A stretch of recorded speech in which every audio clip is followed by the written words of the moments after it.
Call the meeting to order at 2:03 p.m.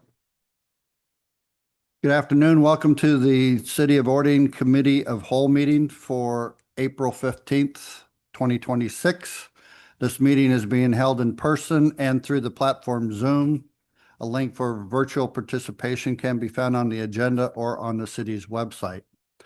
My name is Jeff Sproul. I am the Deputy Mayor of Ording, and I will be chairing this meeting of the Ording City Council. This meeting will have no action by the council and will serve as information and discussion meeting only.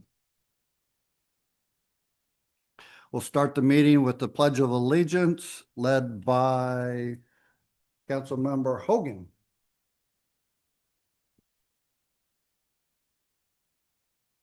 Pledge allegiance to the flag of the United States of America and to the republic for which it stands, one nation, under God, indivisible, with liberty and justice for all.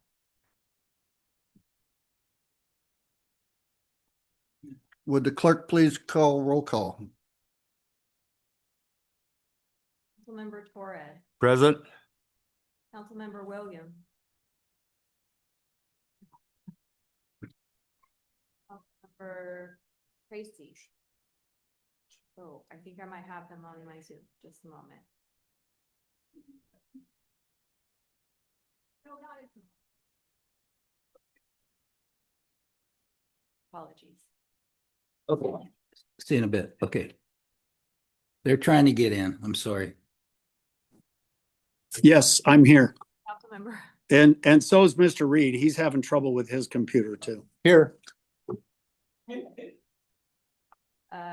Deputy Mayor Sproul, Here. Councilmember Holland. And Councilmember Reed is here, correct? Here.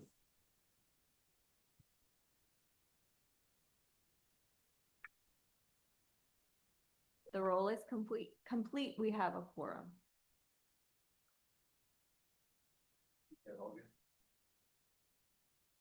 Did I skip you? Boy, I'm really struggling at this today. I'm so sorry. Councilmember Hogan. Present. Thank you, sir. Now the roll is complete.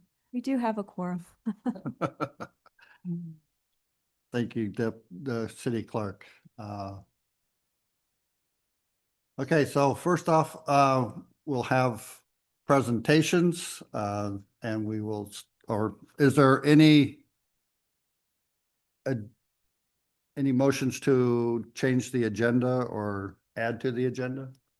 I have an ordinance number 2026-1161, and that deals with compensation for council members. I declined to take the $300 per month as a city councilman. And this is my fault because I thought it was a non-paid position and I was volunteering my time. So I still declined the $300 a month. So I want to have the option of not receiving any payment for what I do as a council member. So if you would consider the council to consider to adopt this ordinance, to give me the option of getting paid or not getting paid. And I wish not to get paid. That's it. So you wish to add that to tonight's agenda? No, next week's. Next week? Next Okay, week. The 29th, yeah. all right, Okay. thank you.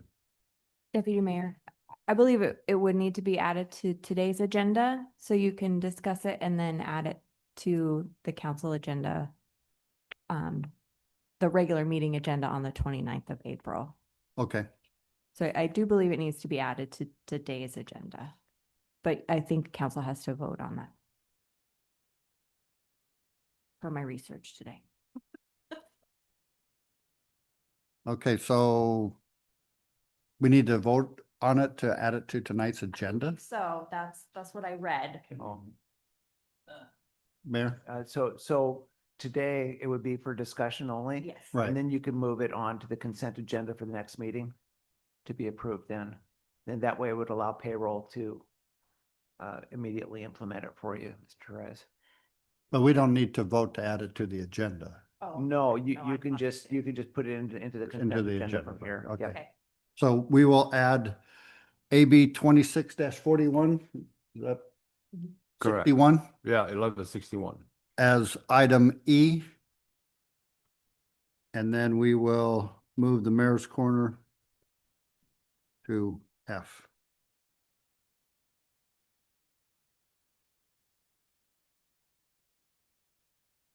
Okay.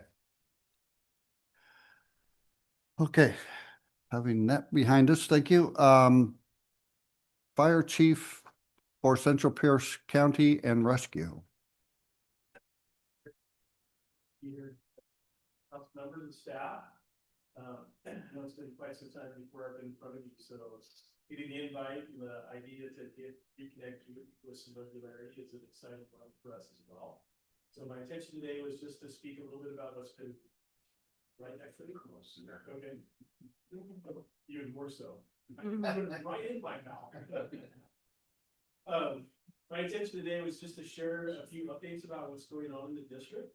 So, everybody, I believe, is aware that, this year, starting January 1st, 2026, the three organizations did officially merge. So, Boarding Valley Fire Rescue, Grand Fire Rescue, and Central Pierce are now under one organization. I get the privilege of working with 15 elected officials, which has been, in all honesty, a very unique and wonderful opportunity. The 15 elected officials that they put this plan together and saw through fruition are some really great people in our community that are awesome, focused on making sure that we're providing the absolute best emergency services across the region that we're serving. I am sad to report to you though, one of the staples for Boarding Valley Fire, Commissioner Butts, Burton Butts, attended your last meeting on Monday. And even me, it was difficult. Honestly, Margaret has just been such a mentor to me. And she is such a champion for the community. It was very difficult to have her be at our last meeting. So we did what we do in public office, right? We grabbed that cake and made coffee and, you know, celebrated her 18, almost 20 years of service with a slice of cake. So, but we do have some additional plans to honor Margaret for her great work, but you should be aware of that. We are on the cycle to get that board back down to 5 commissioners. We have a requirement within 3 election cycles to do that.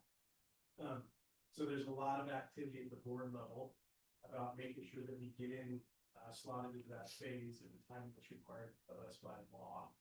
There is a conversation at the board level potentially about soliciting the community about moving this board, the fire board, to a 7-position board. That does require a vote of the public, and I don't know if they're going to act on that or not yet.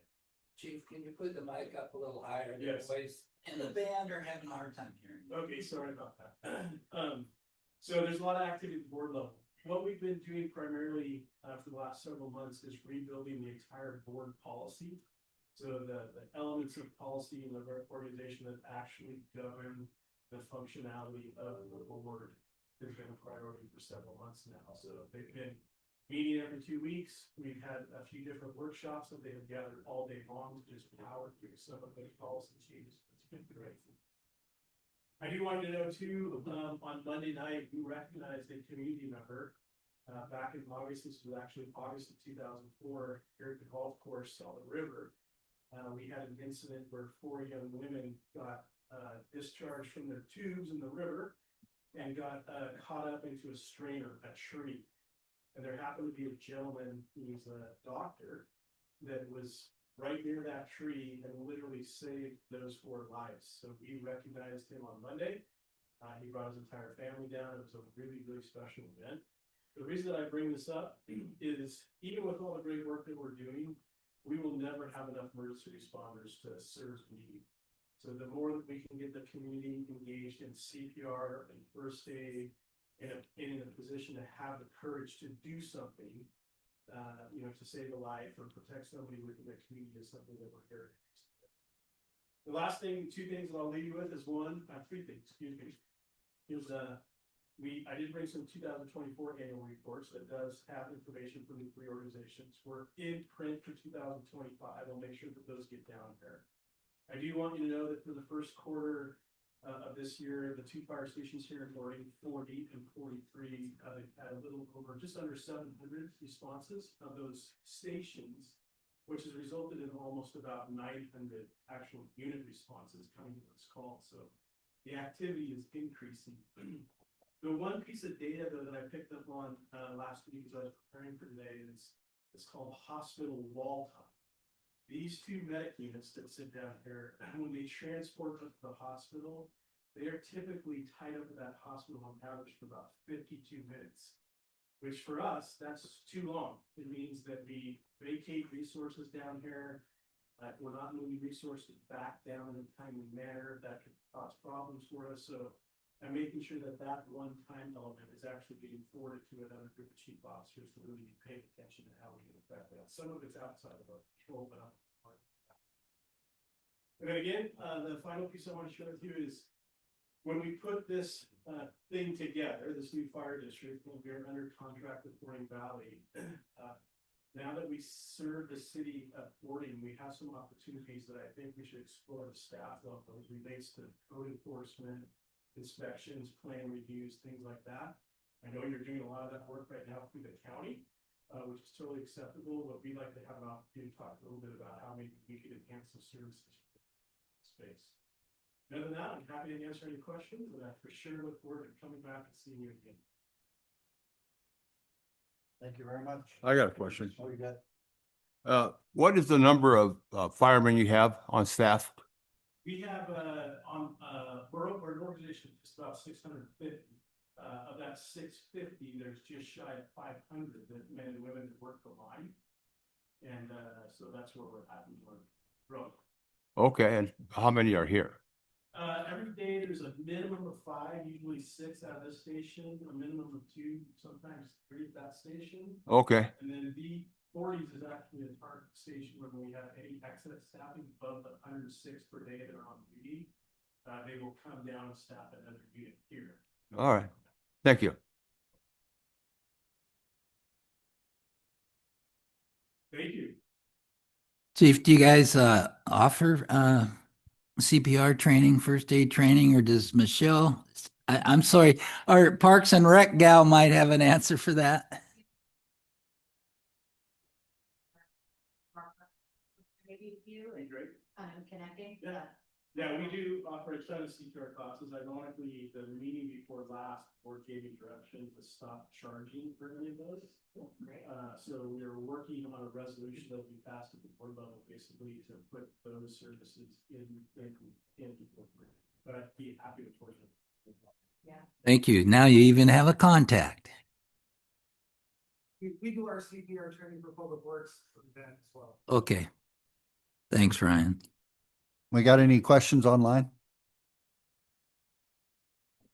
No, sounds good. Thank you very much. Thank you very much. Thank you. This fall, if I can stay. Okay, thank you. Thank you for coming today and presenting. I've been very pleased to reopen and reestablish that relationship with Central Pierce. And I'm looking forward to many more opportunities of working with you. So thank you. That's great. Thank you very much. I appreciate it. Have a wonderful afternoon. Thank you. Thank you. Yep.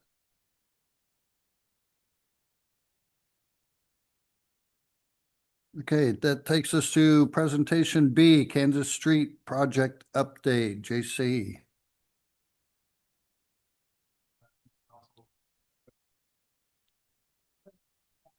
Right up close. Rockstar. Got some notes on my computer here. I know I've got 2 project updates, starting with the Kansas Street upgrade project. I'm sure you've seen the traffic control in place, and obviously it's disruptive to normal traffic flow in the city. So I appreciate the patience of not only all of you, but the citizens of Boarding. I know these projects are very disruptive, but in the end, hopeful it's worth the wait. Kansas project's been on the planning folks for decades now. So currently they're working on, last week they were working on potholing and identifying of existing utilities. That's usually a preliminary activity that they do before we start to put shovels in the ground and install the utility lines. So a lot of that was focused on last week. And then, side sewers, laterals, water services, get an idea where everything is. And then this week, towards the end of last week and starting into this week, they're installing water main. So, starting on the east end here, near the firehouse, working towards the west end at Calistoga. That's gonna take about the next 2 to 3 weeks. You're gonna see them installing the water line. So, it'll go in progression, the water line, the services, hydrants as they come off of there, and then the tie-in and activation of that line is along with the, abandonment of the old existing line. Followed by that, it'll be this, storm sewer will be the next, activity that's about 3 weeks out. And then the last, those are the two utilities. The third utility, the roadway, the sewer system is being left in place, so you won't see them replacing that one. When the project was chartered and scoped, determined that the condition of the existing sewer system was sufficient, and not in need of replacement. So, utilities will go first, and then you'll start to see them turn up the actual roadway, followed by reconstruction of the roadway itself. So, early on, activities are, like I said, just getting started. Happy to take any questions. What's the size of that water line? The main water line going to Kansas? size? What's the size of it? It's an 8 inch. 8? 8 inch, yeah. Okay. Are all the houses getting new service lines? Yeah, yeah. Okay. Yeah, so, when we did the initial layout, we met with the city and determined obviously that new water line, a lot of those services in that area of town are gonna be old galvanized lines, likely leaking, so there'll be, poly, which is HDPE plastic, meet current city standards. And then the city will come behind and set new meters as well. So the old line is gonna stay? Yeah. Is that correct? Okay. And what was the old line? I believe it's an 8 as well, also an older ductile iron. It was ductile iron? Yeah. Okay. All right. Thank you. We'll cap the end so it doesn't fill up with water and, become an issue in the end, so that's how you traditionally, abandon it in place one. All right. Thanks.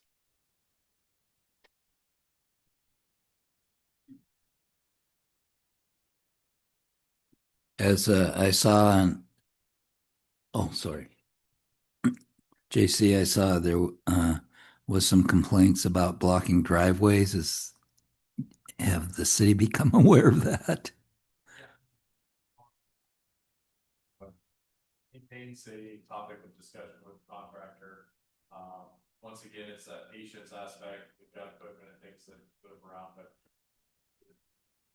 per specification, they can't occupy someone's driveway and block them in. So, there may be short durations where there's an excavator or a wheel loader, but they cannot, place a pile of gravel outside someone's driveway and block them. So, it is inconvenience of construction literally in your front yard, so I understand the anxiety causes with folks.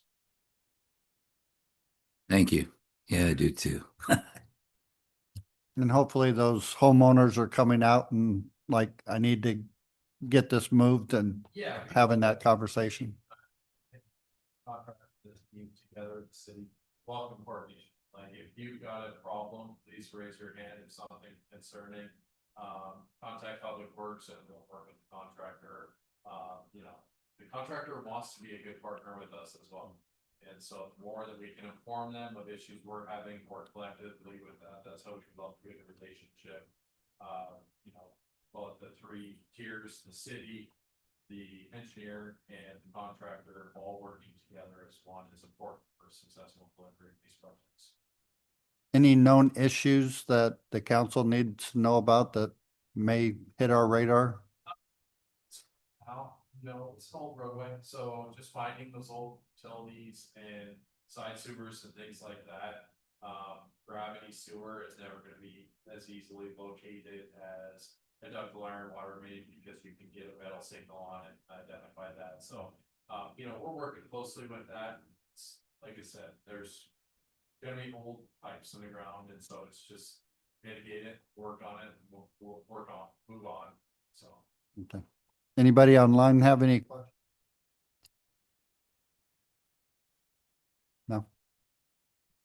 Okay, We're good. Mayor? Thank you again for your presentation. Can you speak to how you work collaboratively to identify the lines in the roadway? Because I know the roadway is approximately over 100 years old. And how do you go about finding that, and are all the locates 100% accurate? Yeah, so, starts with the original survey of the roadway. So we work not only with a private utility company, locating company with our survey, group. So they'll work with a specialized, service provider that comes out and, identifies the location on the ground. And it's a partnership as well. So before that happens, the call to the utilities is made. Utilities come out, and I'm sure you've seen the blue, green, red paint on roads about to be constructed. So each utility is responsible for putting paint on the ground where they know their utilities best to be known. Then the surveyor comes in after that, picks up all of those based on the paint on the ground. Then the engineering team makes some assumptions based on traditional depth of bury. We research available sewer videos to determine the location of side sewers, dip manholes to determine depth, and then that goes into our design. That being said, old cities, as-builts aren't always there. Not all utilities, literally, we've run into wood utilities in order to hold wood water pipes. You're not gonna locate those with traditional locating equipment. So, it's then, once we get to construction, it's that partnership once again. Contractor now makes a similar call to utilities. They paint where they best know it is, and then we have a potholing activity where they're gonna go out there traditionally with a back truck. Sometimes they'll hand dig, depending on what the utility is, and go put eyes on that utility. If it's a service, if it's gas line, power line, pick it up on survey. Contractor's been great as they've identified things. They've coordinated with our team. We quickly get in the design files, and if there's some modification that's needed to adjust utilities, we're staying ahead of them, so we're not delaying them. So they're working ahead to identify utilities, and they may make a recommendation. Hey, this is deeper than we anticipated. Water line can go over the top of that versus where we had it going under. We can shallow that up, which is great because long-term O&M is less digging, saves money, those type of things. So it's the utility portion of it is really active. It's constantly staying ahead of them to identify where utilities are and how we can quickly get that into the zone. Thank you. Thank you. Seeing no more questions, we'll move on to the Ording Emergency Evacuation Bridge update. This one will be brief as well. Happy to answer any questions. As you can see, I feel like every time I drive underneath the bridge, it's getting closer. And it's looking like a bridge, right? Pretty soon we'll see people walking across it. So concrete placement on the east side of the bridge is complete. The contractor has the north wall, support stairs, ladders and curbs that are remaining on the active concrete work. The contractor is self-applying the pigmented sealer themselves, and they're about half complete with that as well. Handrails are currently in production. It'll be arriving on site replacement in May. So, I'm sure you can see it's gonna go, there's not handrails there. It looks a little hazardous right now, but then it's gonna look really good. So that's where we're at right now, with this. And, I think moving forward, you're gonna start to see some of that site restoration, cleanup activities, reestablishment of plants and trees and sod in that area, and some fencing onto the minor details of cleaning the site up. So.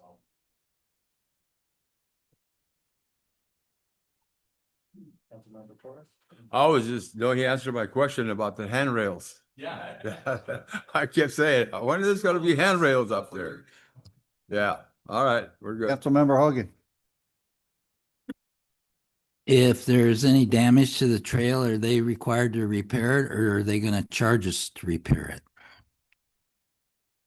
The damage, it was not planned construction, then they would pay for it. There is a restoration aspect in the contract as well that they'll be working on, site restoration. We anticipate some of that damage to happen. I mean, we're working with big cranes, excavators on metal tracks, damage is gonna happen. So there's a site restoration and cleanup aspect of this, priority. One more. The sealer, does it just get one coat, do you know, JC, or is it looks, No application personally, I can get you an answer. okay, and I'm sure the state requires a certain mill spec on it, is that right? Yes, yeah.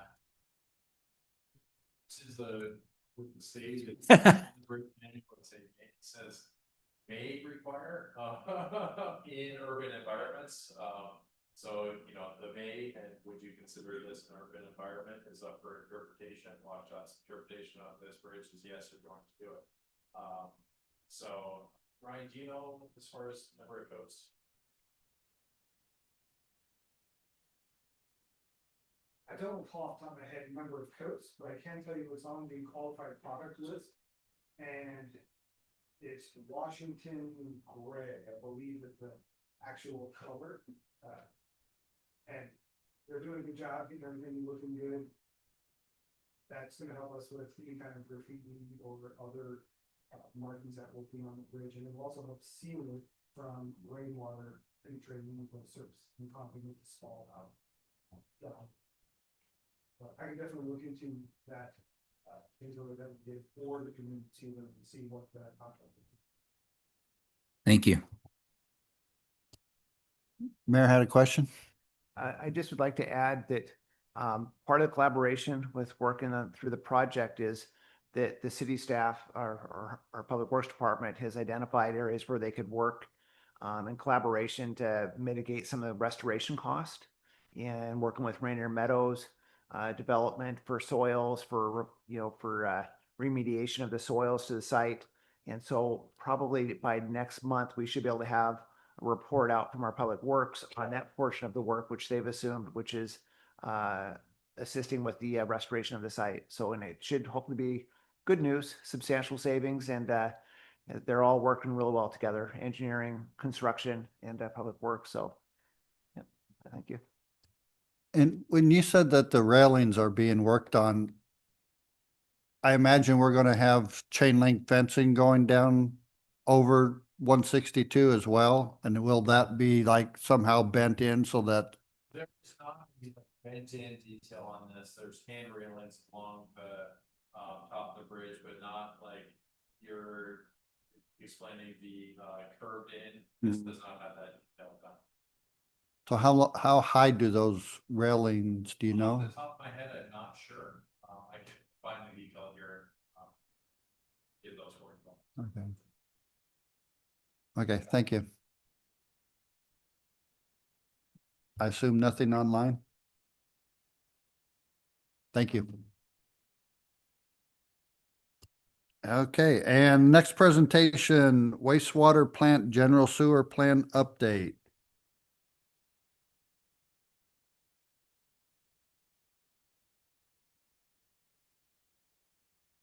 Madam Clerk, do we have Wilson Engineering online? No. Okay, I can report out on it if he's not online.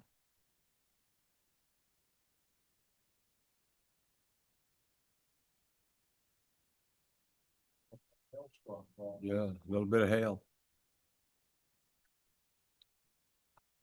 Thank you. This is the first for me, so hopefully I'll be close up to Mike here. We met this last Monday. They were need closer.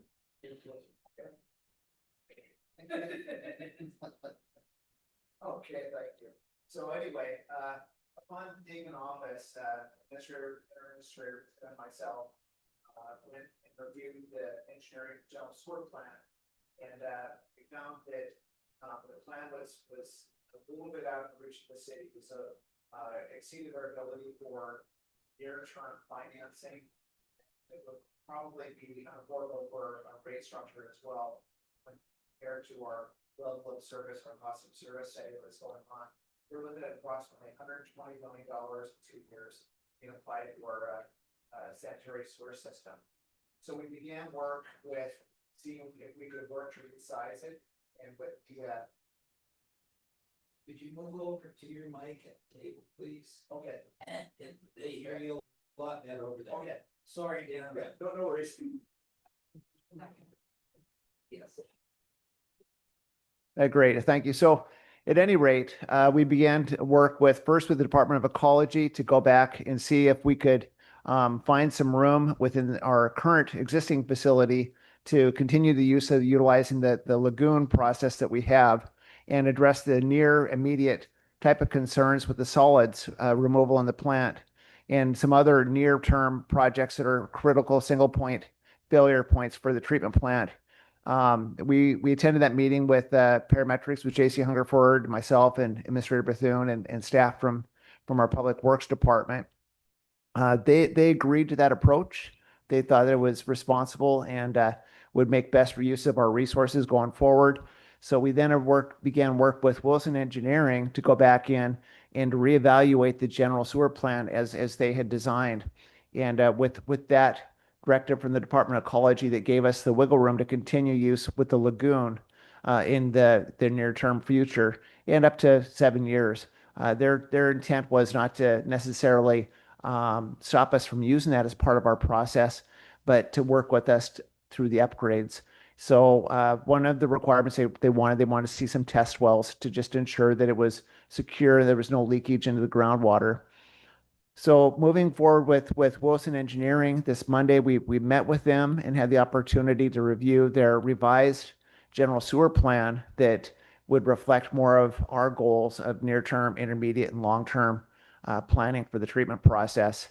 The original cost that we were looking for the ratepayers was going to be approximately a 25% per month increase in sewer rates, approximately a sanitary sewer bill of about $250 per month.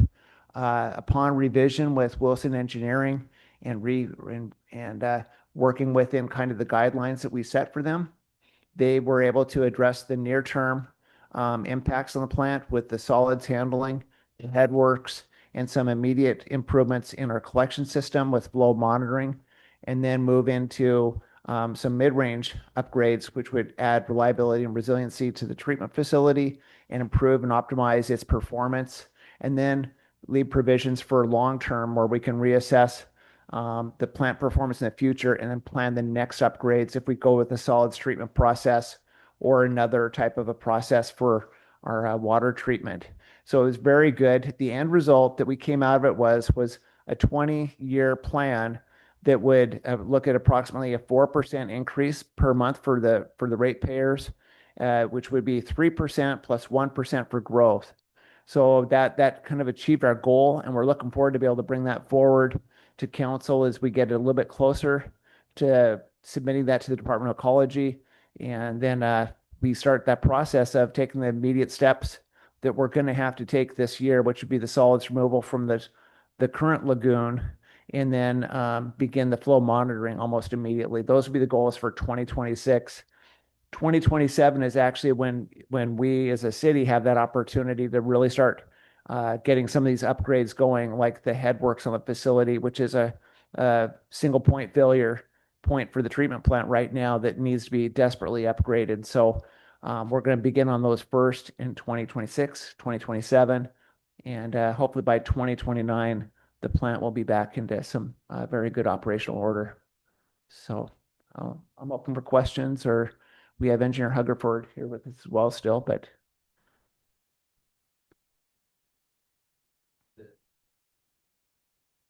Did you say 3% rate increase on sewer?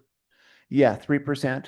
Well, it actually will be a total of, they're anticipating a total of 4, but that gives us a baseline, and we may have to do a little bit off of that 3%, depending on if you as a council decide to add additional staff to operate the facility or not. But at least we're in a better position of setting that rate where we need to be, where I think the citizens can afford, because everything seems to be going up, and in 25%, even a 12% increase, I think would be too much for our ratepayers. So our goal was to find out what that minimum level is that we can go and still continue to keep the plant in good shape. Thank you. Yeah. Councilmember Hogan. I think I had talked to Ryan back in the Public Work Committee days. And I think our rate study was due in June. Is that right? We have a contract with the rate study. Is that due up pretty Yeah, quick? that's ongoing, especially now that we've made big changes. Raftelis is still on board, and we'll be presenting them with the changed general fund, our general plan, as well as the finances that are going to be available. Okay, thank you. I think our goal would also be to bring this back, once this is all solidified, to a workshop with the council to review the plan in greater detail for what all needs to be done, because there's some significant upgrades to the current building that we have to house the computer servers, our control systems, our electrical system, and then you have some major life cycle items inside the plant that need to be replaced. And so I think that we'll have to be better addressed in a full workshop, to have a meeting with council to kind of go over those next steps. And when you say dredge the current lagoon, is that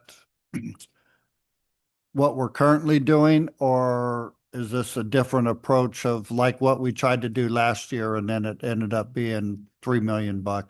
That's a good question, Deputy Mayor Sprawl. The geobags that we have now would be a rough estimate of 5 to 10% of what's actually there. They were a temporary patch to get us through the winter. When they go through the removal of the solids of the plant, they're going to have to also open those bags up, remove the solids from those, and then land apply that as well. And then try and regain some of the capacity in the treatment plant that's in the current lagoon. So it's going to be a significant effort on our part. We've heard some early estimates of the cost, but we really won't know until we go out for a request for proposal how much it'll be. But we're hopeful to be under $2 million to make a significant dent. But the goal would be to regain as much of the capacity in the lagoon as possible. Okay, thank you. Yeah.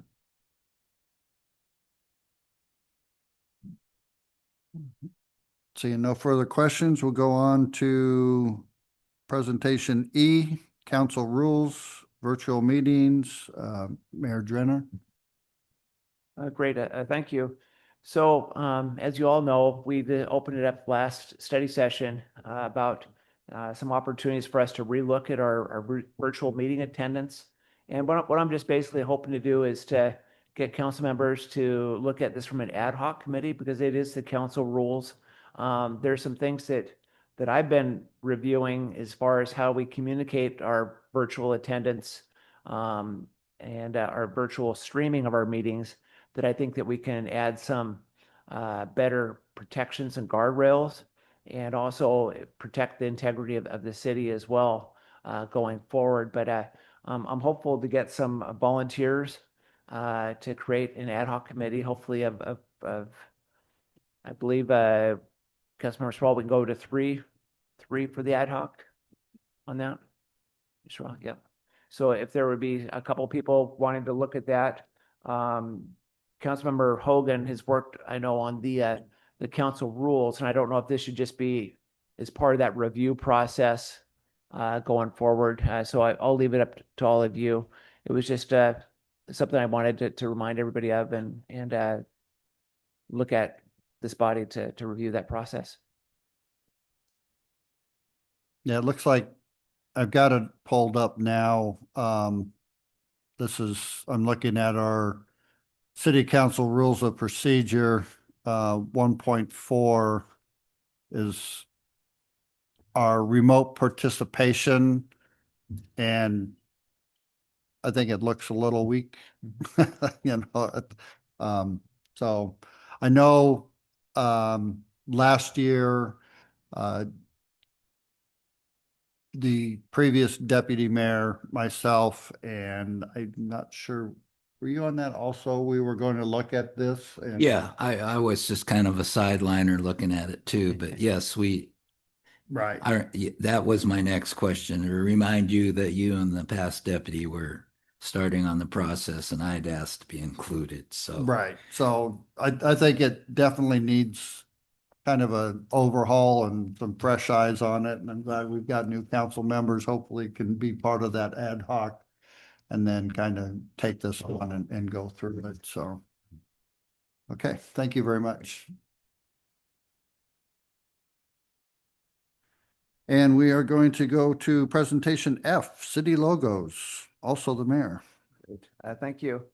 So, upon returning back to city service as mayor, I noticed that we had a number of different city logos that are on all of our city vehicles. So each department has a separate logo for our city branding. And, looking into it, I couldn't find where that had been adopted by council to have the different branding for each of our, let's say for public works, for police, for building, for all of the departments. So looking at that, I saw that the previous city administrator had started work on actually started redoing the logo for the city. And I thought that would be a great place to start, and that maybe as a project that we if it's your desire to go back to a singular logo for all city vehicles so they're recognizable in public, and a singular logo for purposes of all of our communications, I think it would be real beneficial to do that. So in saying that, I went and I researched who did the original logo, which was Madeline Jones. She's a known local artist who was very talented. And she said that she would volunteer to help us in that process of updating our logos and our logo, and help us with that brand so we can copyright it for our city, and then codify it with the council's approval. And so if it's the desire of the council to go to a singular logo or multiple for each department, but she would be willing to work with us on that process, and help us to update our look and our logo, and go forward from there. Yeah, she'd be a good one to have on board to do that. Yeah, I agree. Is that a pretty common practice on other entities? They all use the same logo across the board? Mayor? That's what I found, that they use the same branding for all the vehicles to be easily identified when they're out in public, that there's only one singular brand for it. Yeah. Thank you. Councilmember Tracy. Yeah, have we looked in, at least have an estimate on what it would cost to make those changes? No, I just was looking right now with getting the council's wishes to go forward.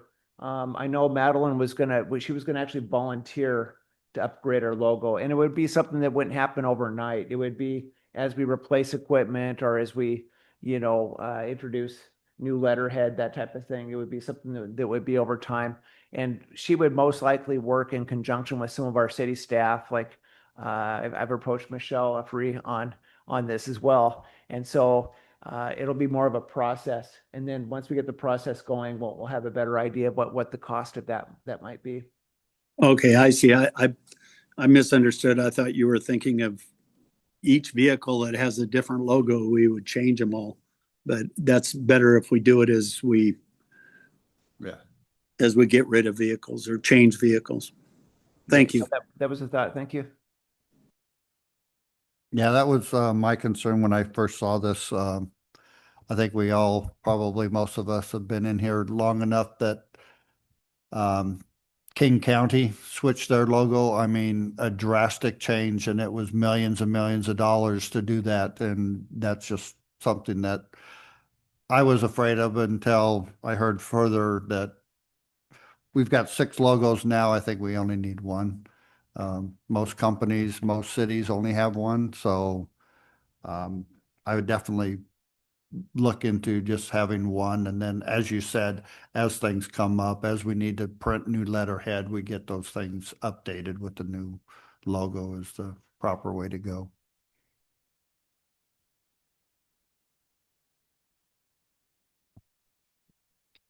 I'm going to call for a 5-minute recess before we get into community reports.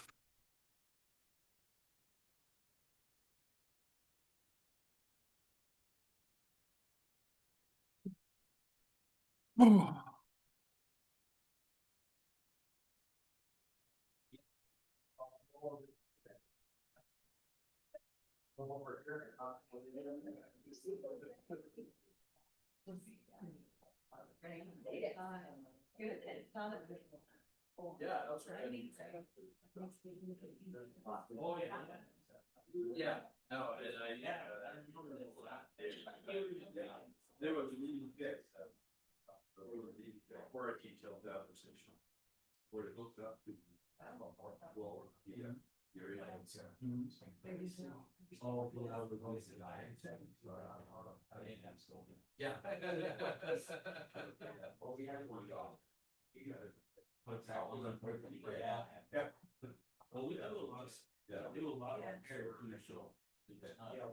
Well, it's not gonna be any more like that. I get a little stuff, you bring up always. Right. Yeah, he's all the way up to board. He was raised by his mom, I didn't see him in years, so he finally got back here.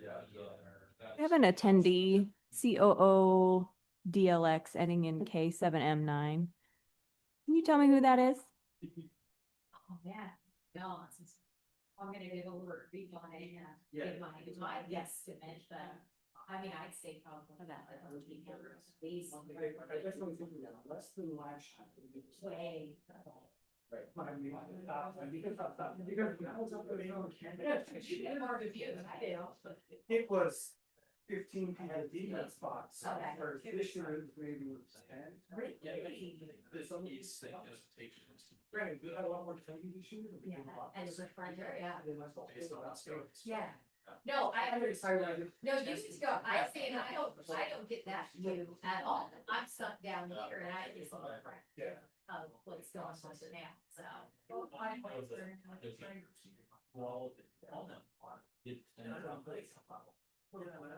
Yeah. Oh, that one, did you read this? Well.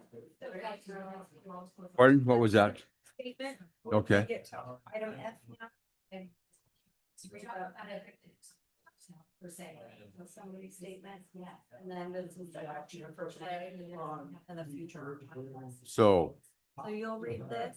okay, Talk about it and then. okay. All right. Okay. Okay, thank you.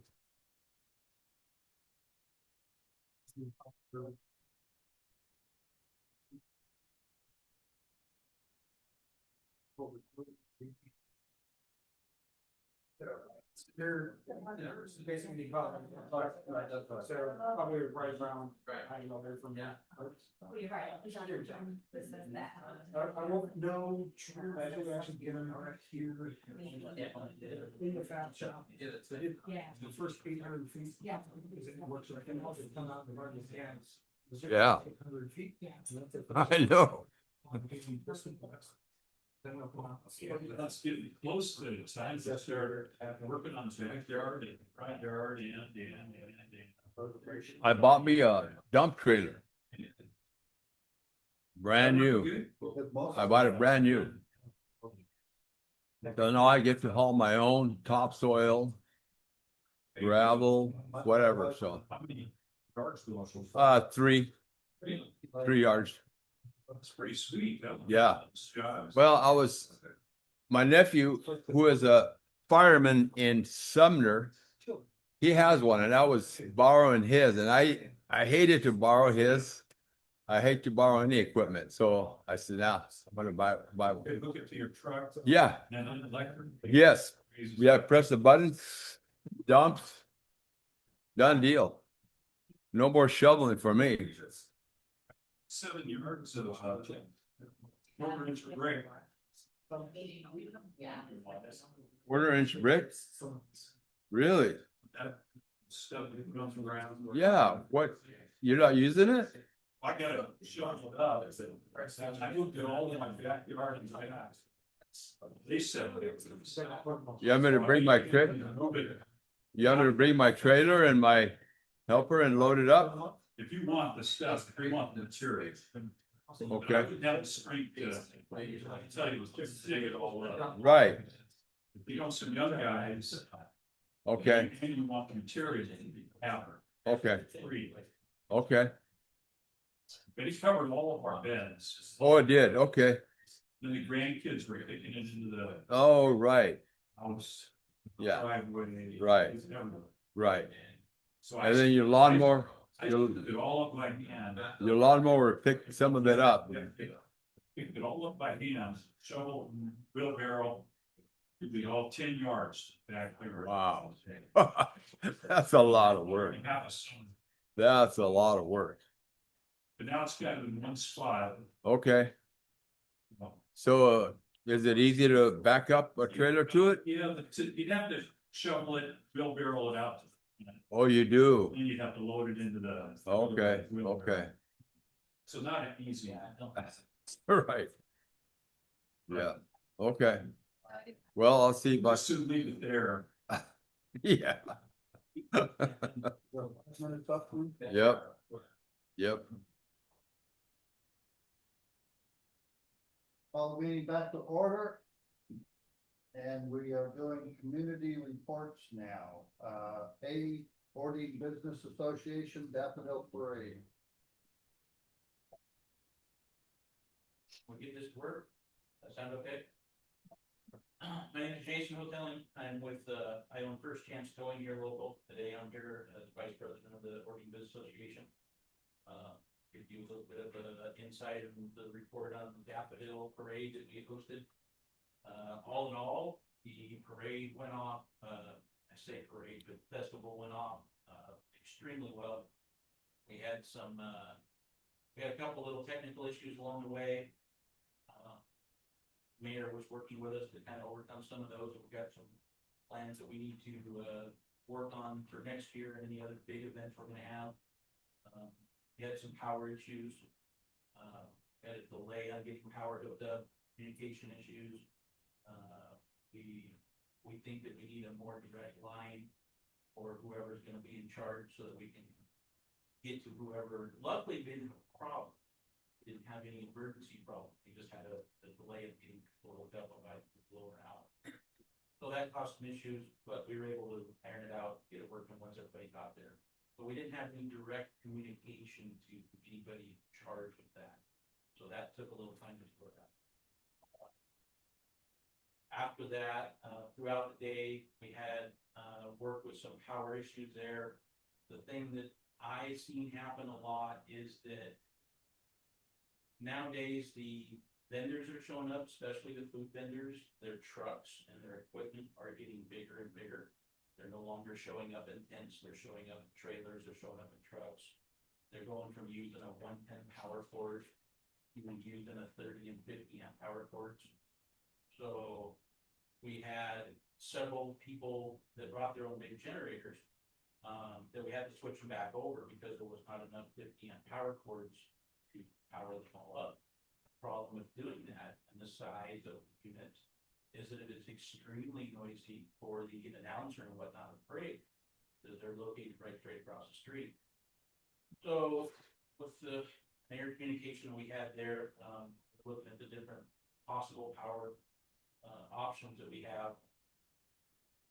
My opinion is, I think that if there was a way that we could get an extra 50 amp outlet at all four corners of the food court, I think that it would be a lot better, and get most of the generators that were there this time shut down.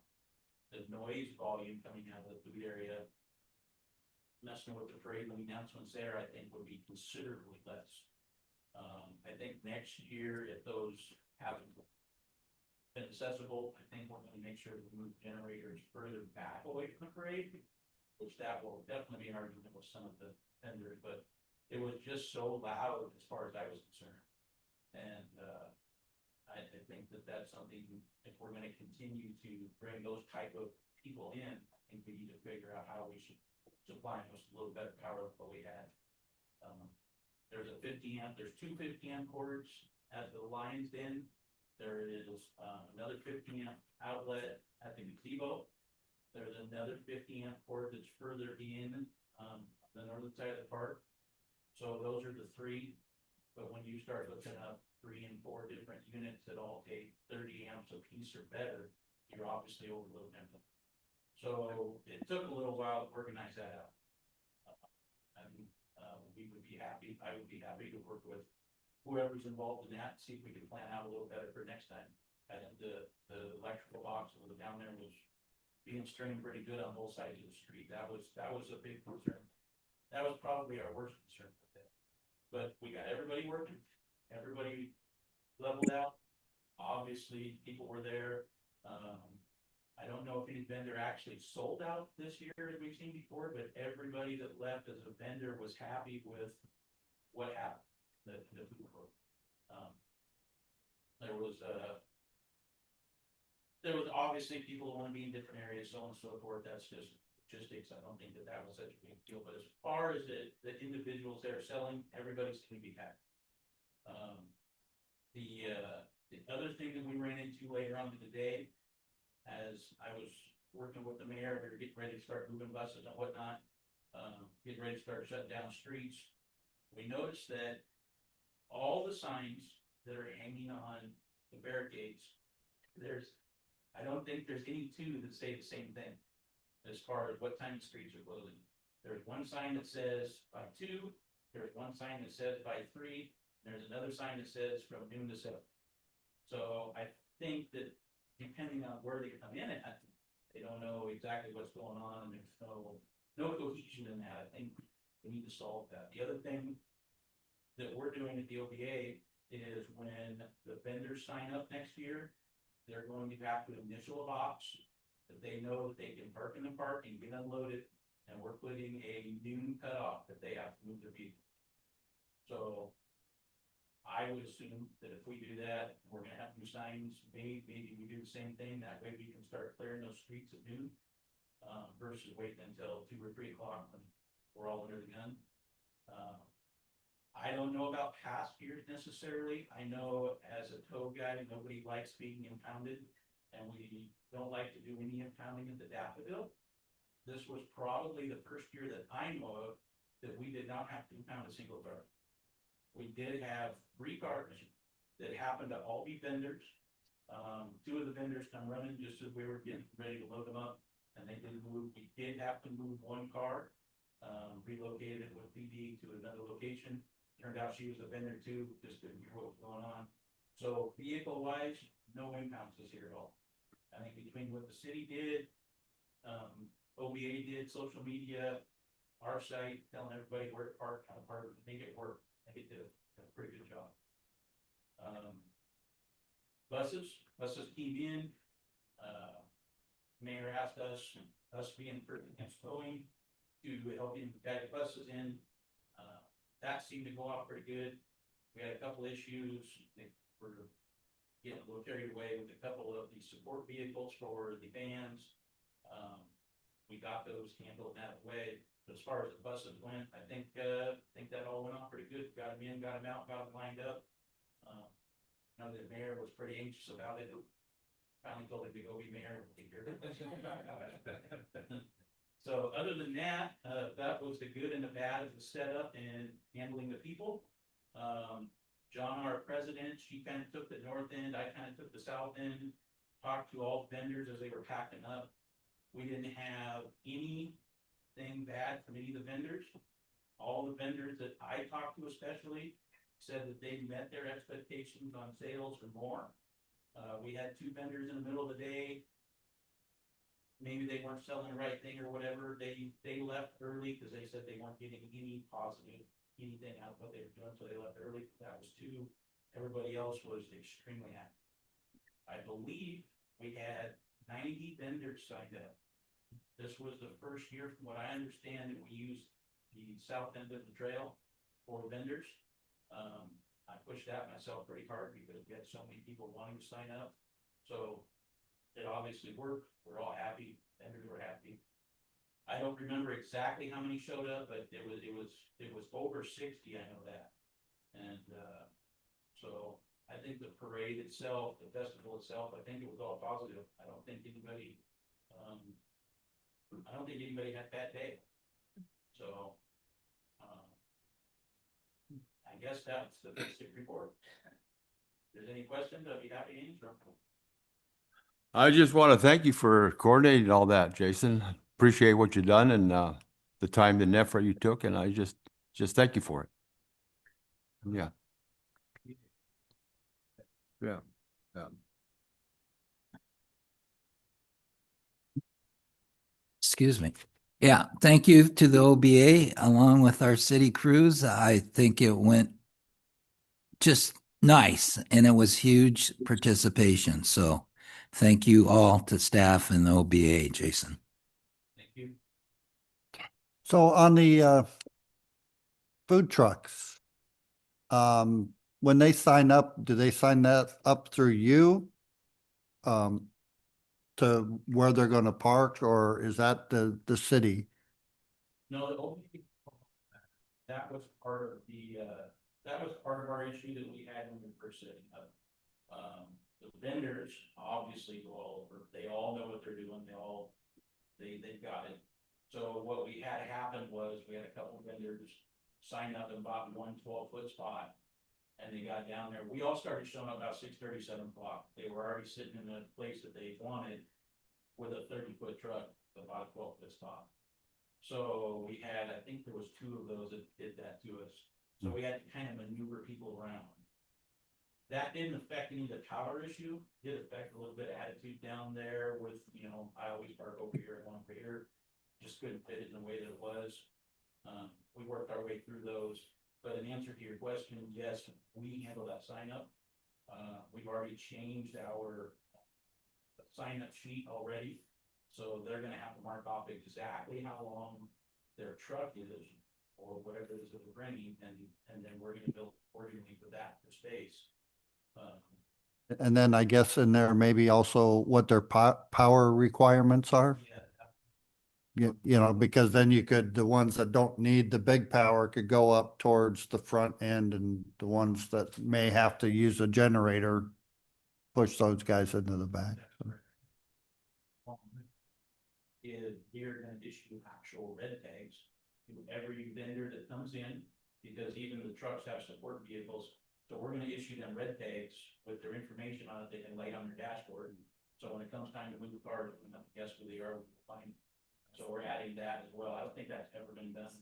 Kind of wondering why it hasn't, but that should solve a whole bunch of issues as well. In my travels, I have actually seen where people put their cell phone number right on their dashboard. And, it's like if you need to get a hold of that car, that owner, their number's right there and you can just call, and it seems to work in other countries, but,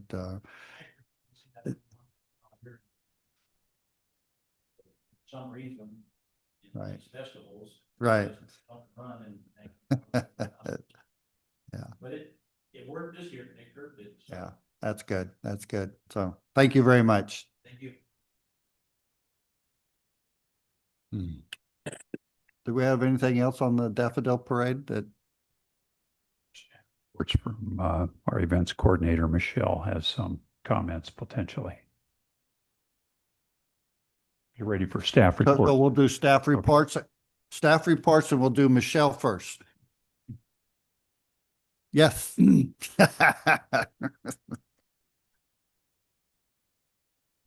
it out. Yeah. Me?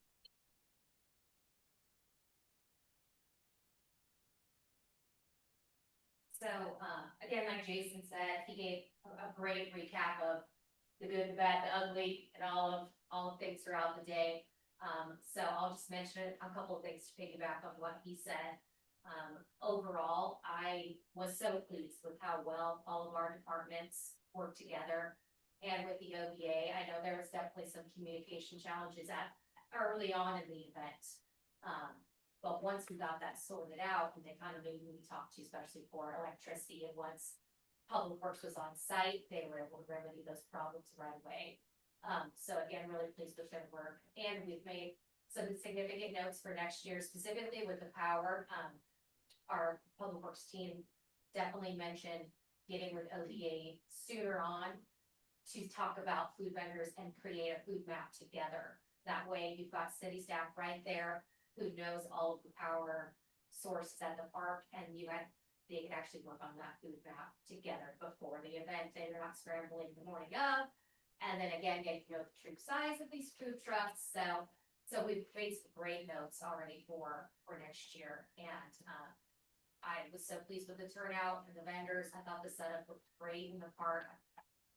Love the idea of tagging vendor vehicles, then we know next year, oh, they've got the red tag in the window with their name and their cell phone number, boom, we can just give them a quick call. PD was amazing about looking at license plates and finding phone numbers as soon as we made that decision too, so I was very impressed with, the police department's work on that as well. And like Jason said, only had to move one car in the end, and it was just a vendor who didn't happen to hear the message. So I was so happy with that situation too, because we never want to impact anybody.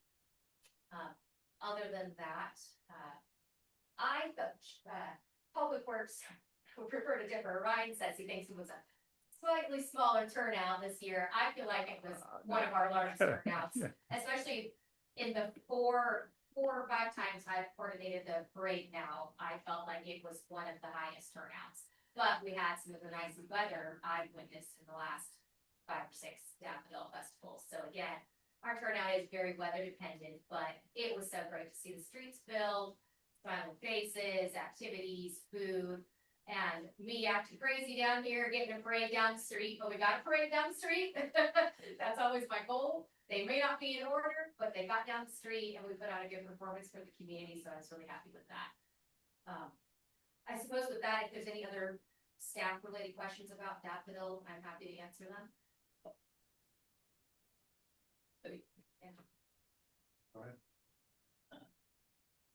Michelle, I know we have food truck requirements. Do they get their permits if they're coming in for this event or not?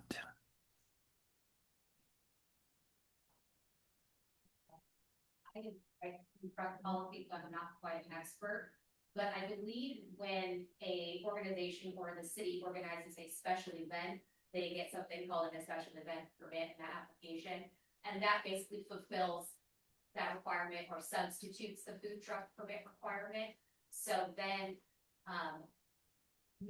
monitoring or managing the food vendors falls under the organization. So it fell on the OBA in this instance to make sure that their food trucks were following health requirements and any city requirements. The main thing for food trucks in the city is they can't operate on public streets. They have to be in a private parking lot approved by whoever owns that parking lot. So, that's kind of my interpretation there. Okay, now that you mention it, that's what I think it is. And then we'd actually set up a certain on Van Scoy, a food truck turf area. So thank you.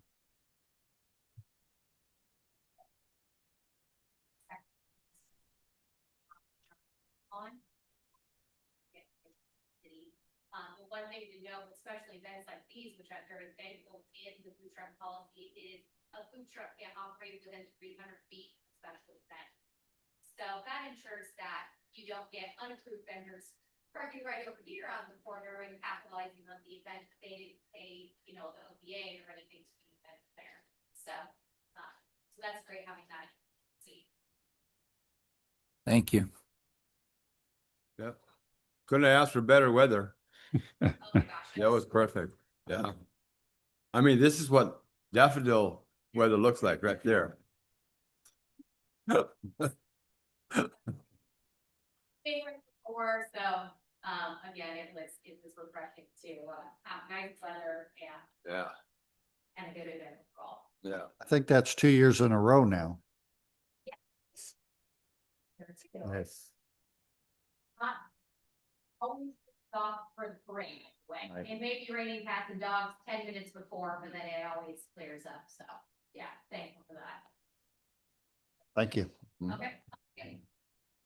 Other things to mention, we've got spring programming going.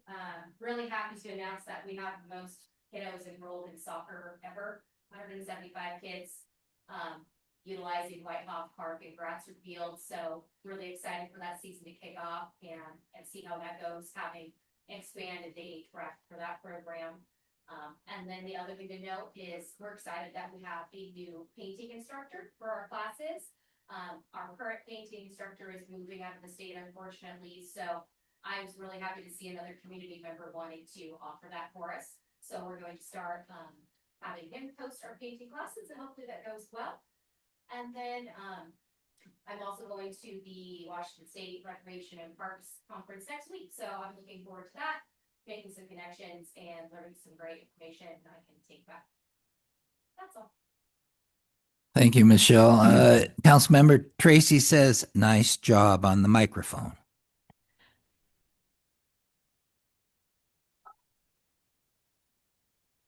So one question, once we get the pickleball courts up and running, is that going to be some kind of?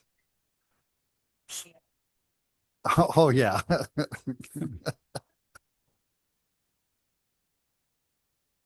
Yeah.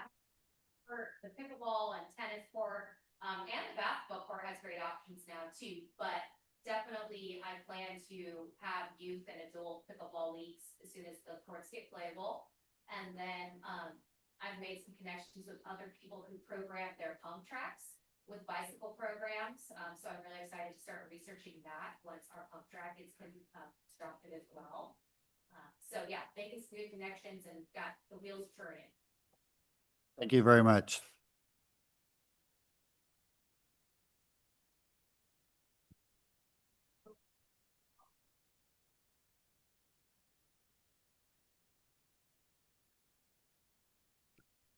Yes, Deputy Mayor, we have a few other reports. You ready for those? Yeah. Hope you had a chance, council, to take a look at the staff reports. If you have any questions, you can bring those up with me here in a minute. I'm going to report for Chief Grabalik in the police department because Chief Grabalik is at a USGS presentation as we speak. It was a very important one. And we're glad he's there taking notes because they're updating us on Mount Rainier. And they've got some new information about evacuation time, so it's very important. In the case of a Lahar, how long you have to get to high ground, they're going to be discussing new strategies and new times. And speaking of Lahar and evacuation drills, the school evacuation drill will be April 23rd. April 23rd, we'll do the evacuation up the hill to the rock quarry. And the public is always invited to be a part of that as well.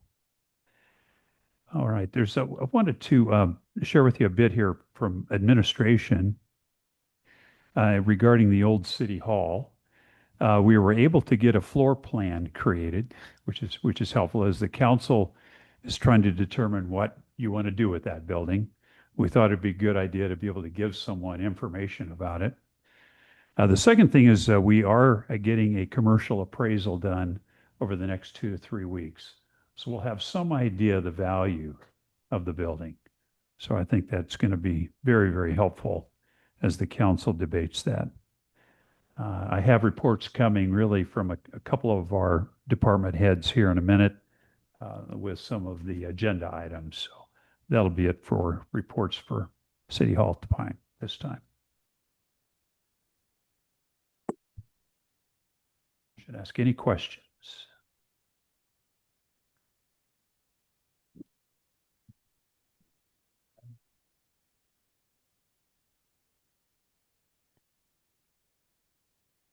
So then we go into finance.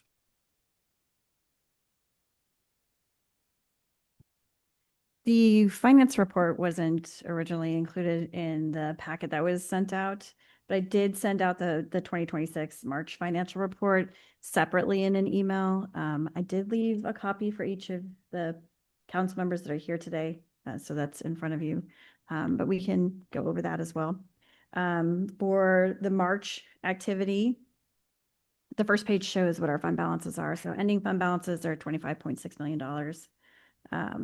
In our general fund revenue is at $828,000. This is before we start receiving some of our property tax funds. And so it's a little bit less than what we anticipated at 17.2%. The general fund expenditures are at 1.49 million. So typically during this time of the year, our expenditures are going to exceed what we have in for revenues until we actually receive our property taxes. So this is normal for this time of the year. As for our streets funds, We're at revenues at 1.45 million. This includes construction reimbursements from our grants, mostly grant funding. There's some other funding that's included in there with like our motor vehicle fuel tax, which was about $40,000. But majority of it is from our grants, specifically from the bridge funds reimbursements. We have about $700,000 in expenditures. Our grant funds tend to run behind, our reimbursements run behind our expenditures. So it's usually sometimes up to 4 weeks or so behind. It could be as quick as 2, but at this point, WashDOT's going through a conversion with their billing system. And so they're running a little bit slower than they had been last year. For our cemetery fund, we're sitting at $16,000, or about 13.1% of what we budgeted. Frida's seen an uptick in purchases of, or actually, I guess it's niches, I think they're called niches, yes. That they're purchasing for up in the cemetery. We do have quite a few of those available. We have a few actual lots that are available for purchase. And so she has seen some burials in the first 3 months of the year, more than I think we were actually anticipating. So some of the revenue is related to those burials. Some of it's related to some of the sales for the liners and things associated with them. But the cemetery expenses are a little over $31,000. Part of that, actually majority of that, is related to staff time up in the cemetery. So when they're going up for a burial, we have time charged to the cemetery for that. So that's why it's a little bit higher, I think, than we anticipated for this time of the year. We will do a transfer, because we do have transfer in the budget for 2026 from the general fund to the cemetery to cover some of these costs. So we will do a transfer to get that caught back up in April. For the parks funds, we have about $60,000 in revenue. It's only about 3.4%. The taxes that we receive in parks funds are specifically related to like the park impact fees, and then some rental and revenue. And there's also some sales tax that we receive in parks. It's a little bit less than what we were anticipating. So we're a little lower than we thought we were going to be. There's also, we had budgeted in our parks fund for Charter Park, and that hasn't really started yet. So we haven't done any grant reimbursements related to that. So that's a big chunk. It's over $1 million that's associated with parks. So once that project gets up and running, then we'll see more parks revenue hitting that. We have about $86,000 in expenditures. Majority of our expenditures are related to time for salaries for staff in parks as they're cleaning the parks up, or for contracted services like lawn care. For our enterprise funds, the water fund is at $599,000 in revenue. It's about 22% of the budget. For this time of the year, they're on track. With water, it's cyclical. So we see higher water usage in the middle of the year during the summertime and into the fall. For the water expenditures are $551,000 at about 10.3%. There are some capital expenditures that haven't been completed as yet for water. We have some projects running that they haven't done anything with those projects yet. So we will see some more expenditures probably mid-year into the later in the year. For wastewater, we have about $918,000 in revenue, about 27.4%. It's lower than last year, and each of these utility funds are lower than last year because of the general facility charges. So we're seeing a lower than prior year, but on average the same for what we would normally have for revenue at this time of the year. For the wastewater expenditures, they're at $740,000. They again have capital projects that haven't taken place yet. So the expenditures are lower than anticipated for this time of the year, but we see an uptick in those in the end of the year. For stormwater, we have $330,000 in revenue. It's slightly lower, I think, than we anticipated. But, again, that just depends on what's going on during the year.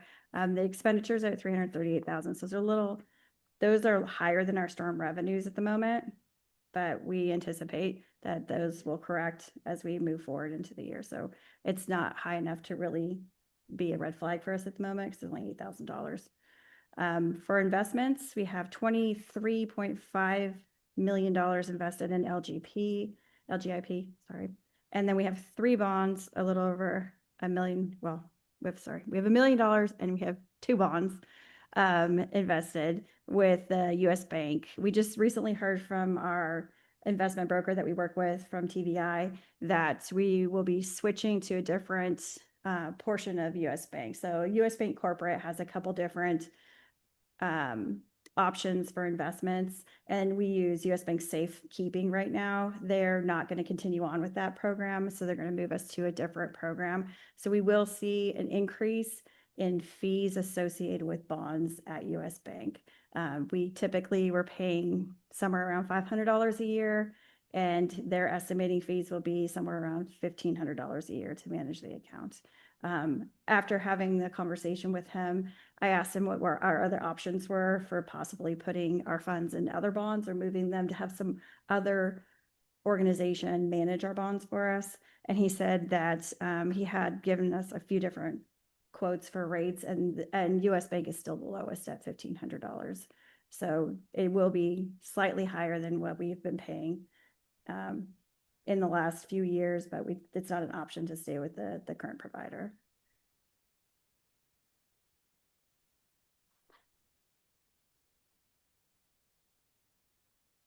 Oh, there was other something.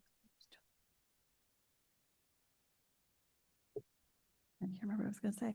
There's something else I was going to say. I totally just forgot what it was. It's one of those moments. But did you have any questions? Any questions? Nope. No, we're good. Thank you very much. Oh, Mayor? Deputy Mayor, we have 2 other staff reports that could be given today. We have our HR person, HR report, Shauna Punzel, and also Brad McBee for Public Works. Okay. Shauna? Sure. I didn't prepare for this. Our applicants for CA position are increasing. As of Monday, we had 16 applicants of various levels of qualifications, but 16 applicants. And on Monday, there was still a week left in the first review timeframe of accepting those applications. So Cliff is optimistic that that qualified, number of applicants will continue to grow, which is wonderful for us. We have offered, and the new employee has accepted a position of Public Works Support and Permit Clerk. Ella, she will be joining us very quickly. She's been self-employed up to this point, ready to jump right in. So she is going to start tomorrow down at Public Works and get started learning the ropes down there. So very excited about that. Continue to have the clerk position on my back burner. I do need to schedule the interviews for that. We have 1 internal candidate and several other applicants that we will interview as well. And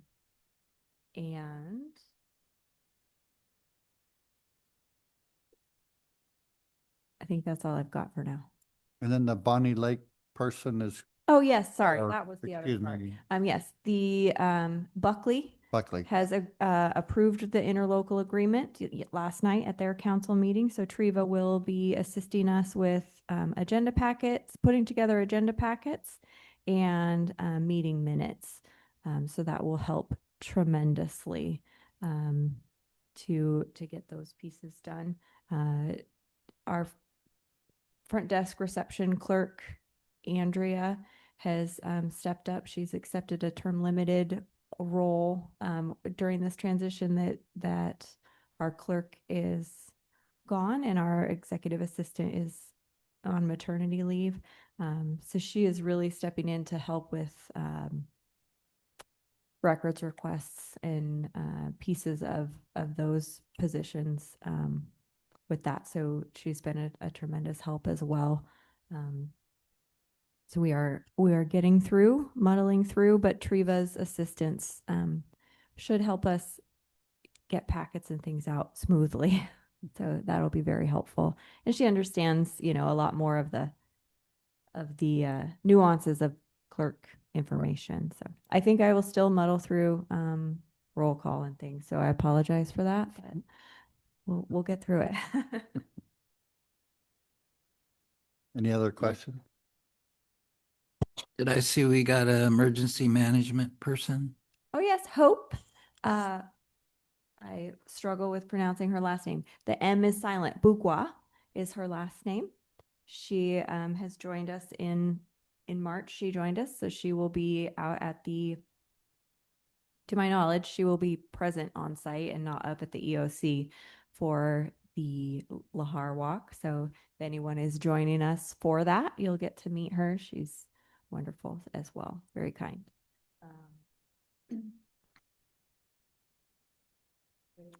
Onboarded, right?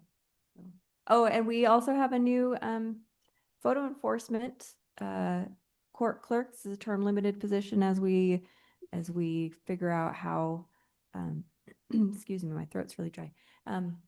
As the photo cameras, the traffic cameras kind of start rolling, we've created that term limited position so that we have staff to handle the start of that, and then we can evaluate if that is going to be covered by those funds coming in from the cameras. So her name is Deandra, and so she has joined us the beginning of this week and is learning the ropes under Julie and Kim. Anything else that I missed? Got a lot floating around.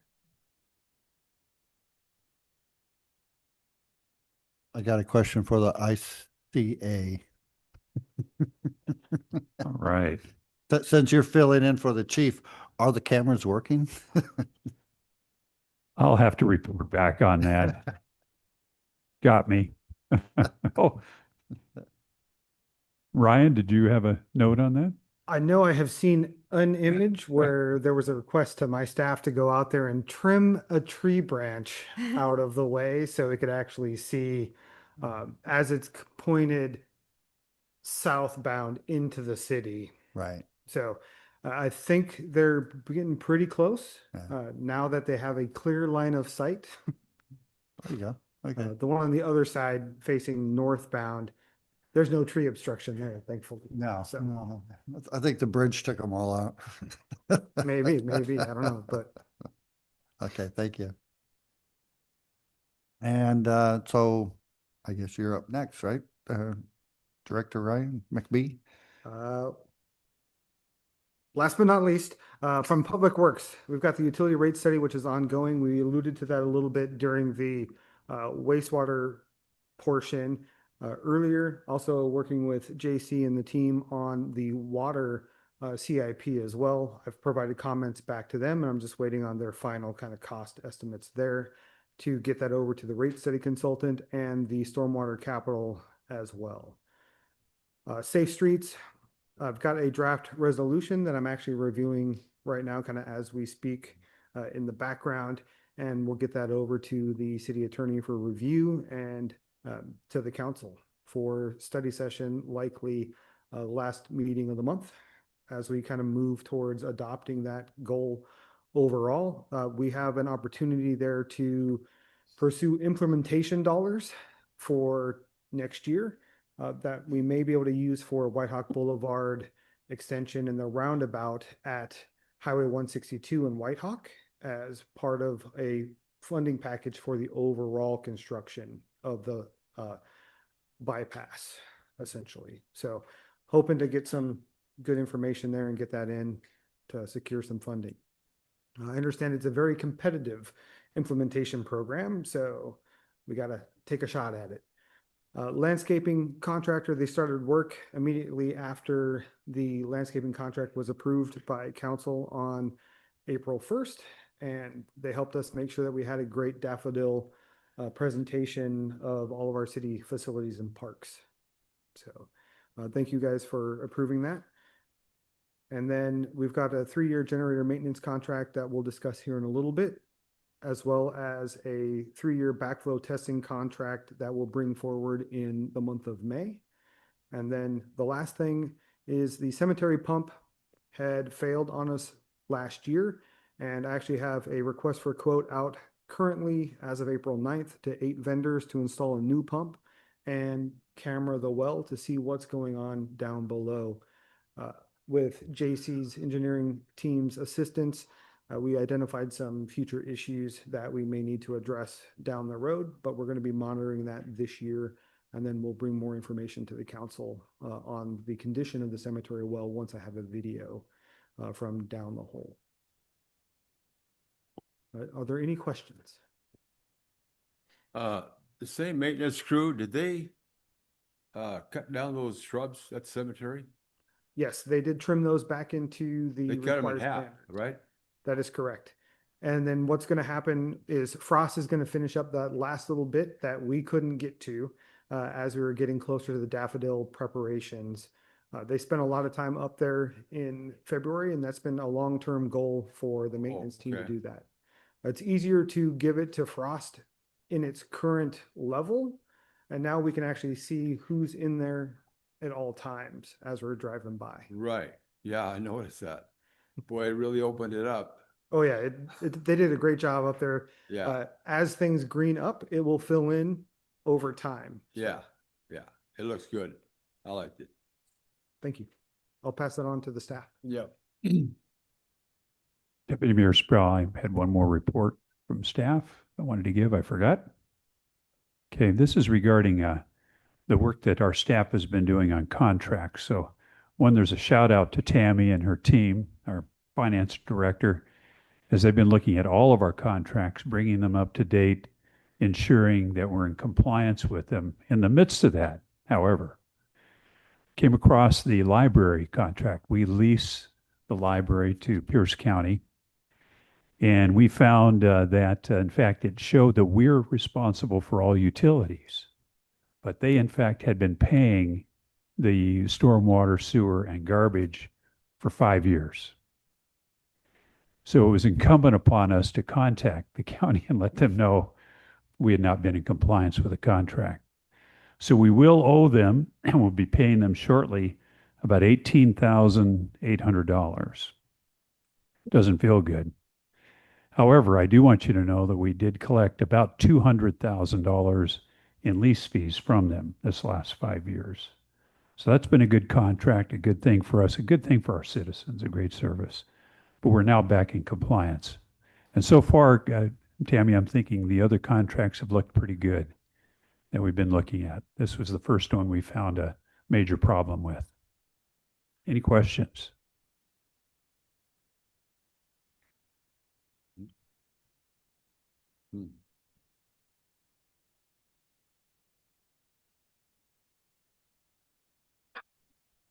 Okay, so I think that wraps up staff reports and finance, and we'll go on to agenda items, AB 2646.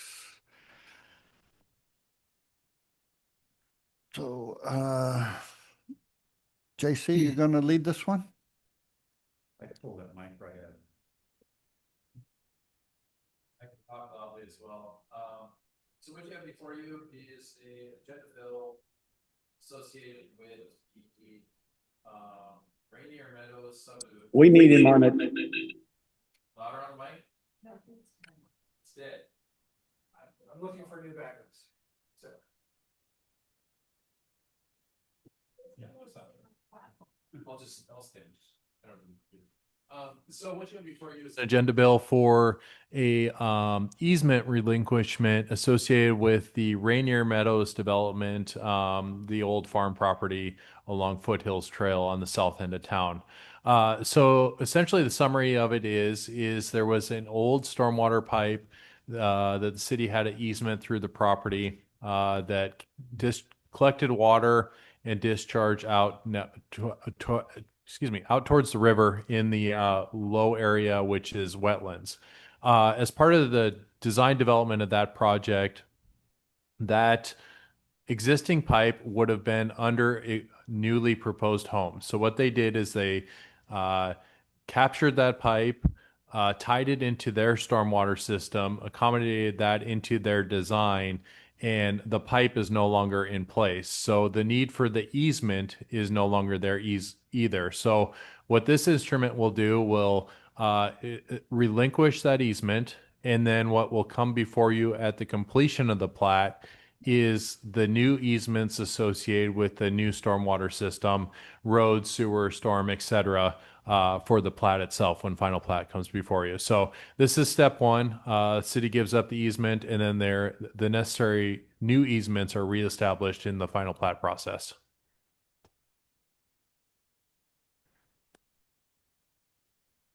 Any questions from council?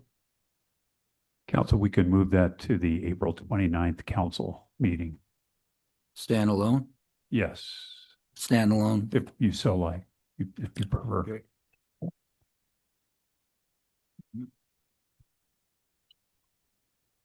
Standalone, April 29th for AB 26-46. Thank you. Thank you. And we go to AB 2647, generator maintenance service contract bid award. Can you hear me? Yes, Oh, yeah, I've got some new batteries. much better. Give me a second to grab my computer. it's amazing what batteries do.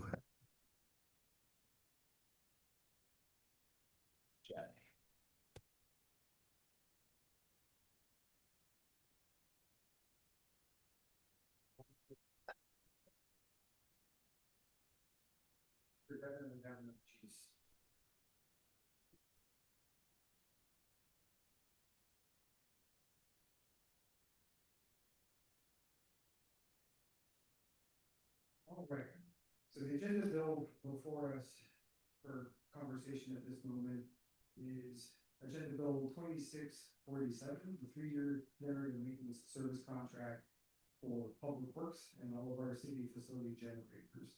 Ryan, a little louder, or get it closer. Thank you. Agenda bill 2647, 3-year generator contract. Staff solicited bids for the city's 3-year generator maintenance service contract through the MRSC Small Works roster with 6 vendors notified and the project posted online.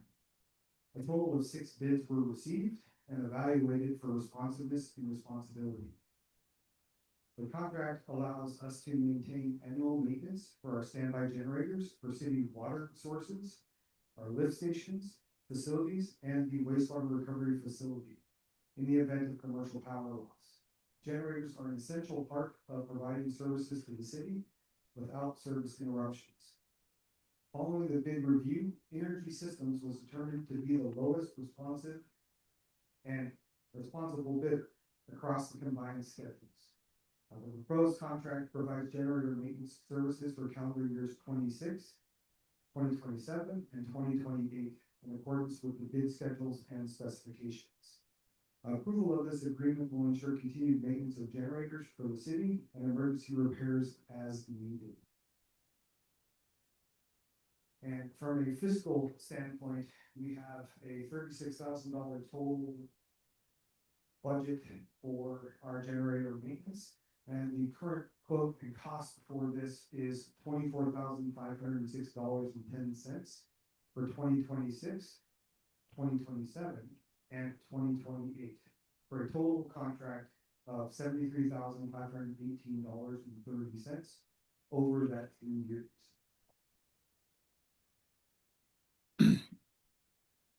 And staff are requesting council moves this forward for approval in the future. Are there any questions? What were we budgeted for this year, Ryan? 36,000. Okay, thank you.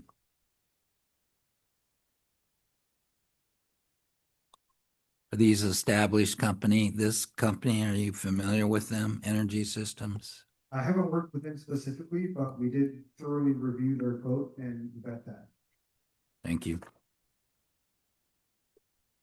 Councilmember Torres. How many total generators do we have to maintain?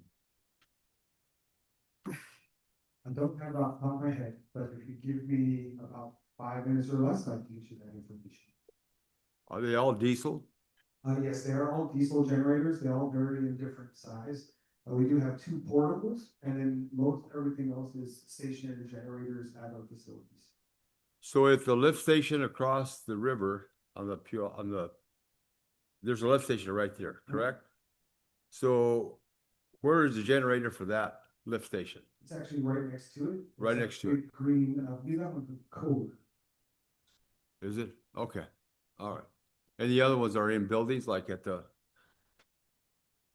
sewage treatment plant, they have their own little, Yes, at the sewage treatment facility, we have a big yellow one. At Public Works, it supplies power to both well 4 and the Public Works building itself. It's a large green filter as well. okay.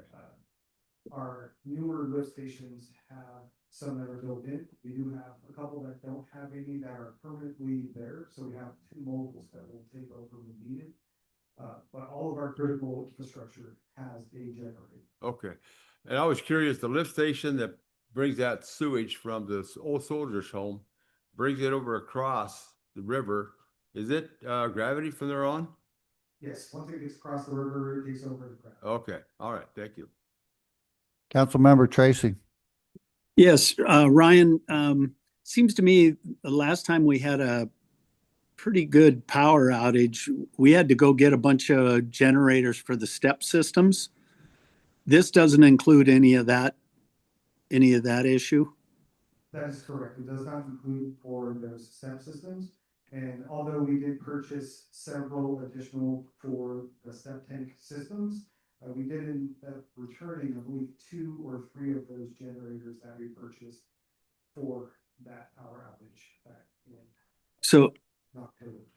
so do we have enough portable generators that we can operate all those step system homes? Yes, we do. Okay, thank you.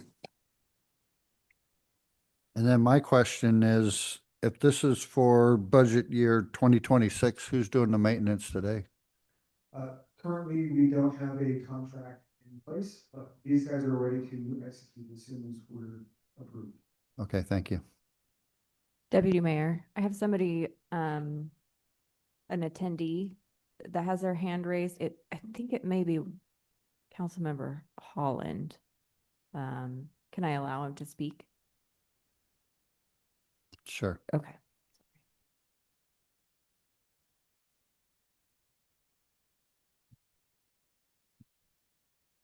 I have an attendee, COO DLX ending in K7M9.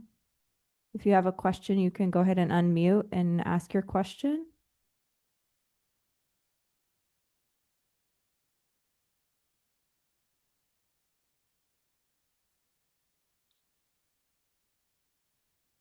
Maybe not. Okay, we'll move on then. Okay, so this will be a standalone at the April 29th meeting. Will do. Yes.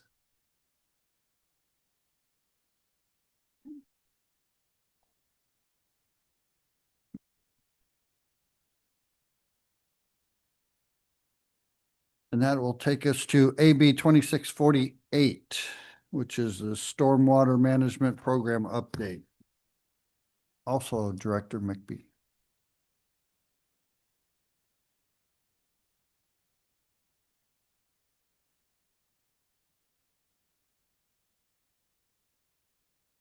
For the next agenda, bill number 48.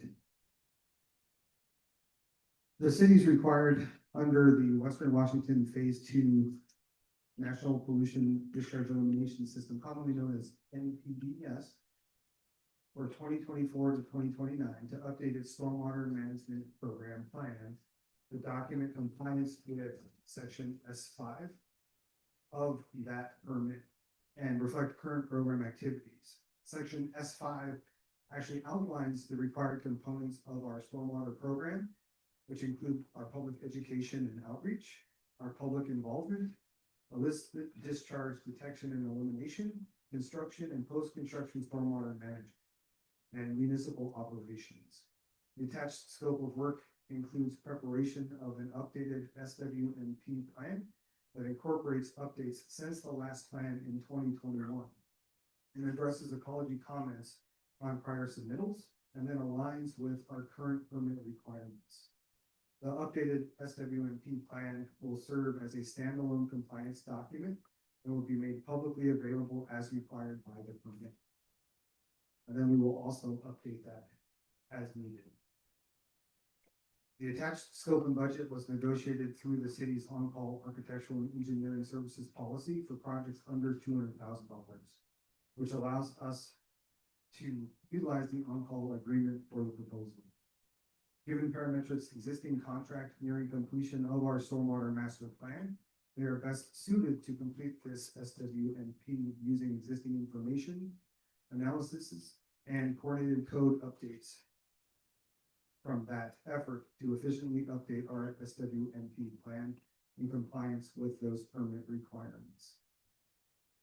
So our request is to approve this and move forward with getting our SWMP updated, utilizing Parametrics' knowledge and experience of our system.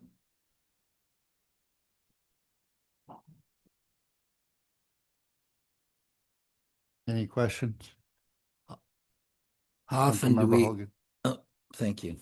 How often do you have to update, or is it ongoing type of thing, Ryan? It's more of an ongoing thing. We do have to answer during our annual, I don't want to say this sort of audit, but every year we have to do an annual report of the prior year's stormwater activities, which include how many catch basins have we cleaned, how many have we inspected, what those discharges we've detected throughout the year from leaking vehicles or other activities that we don't want to go down the drain off the river.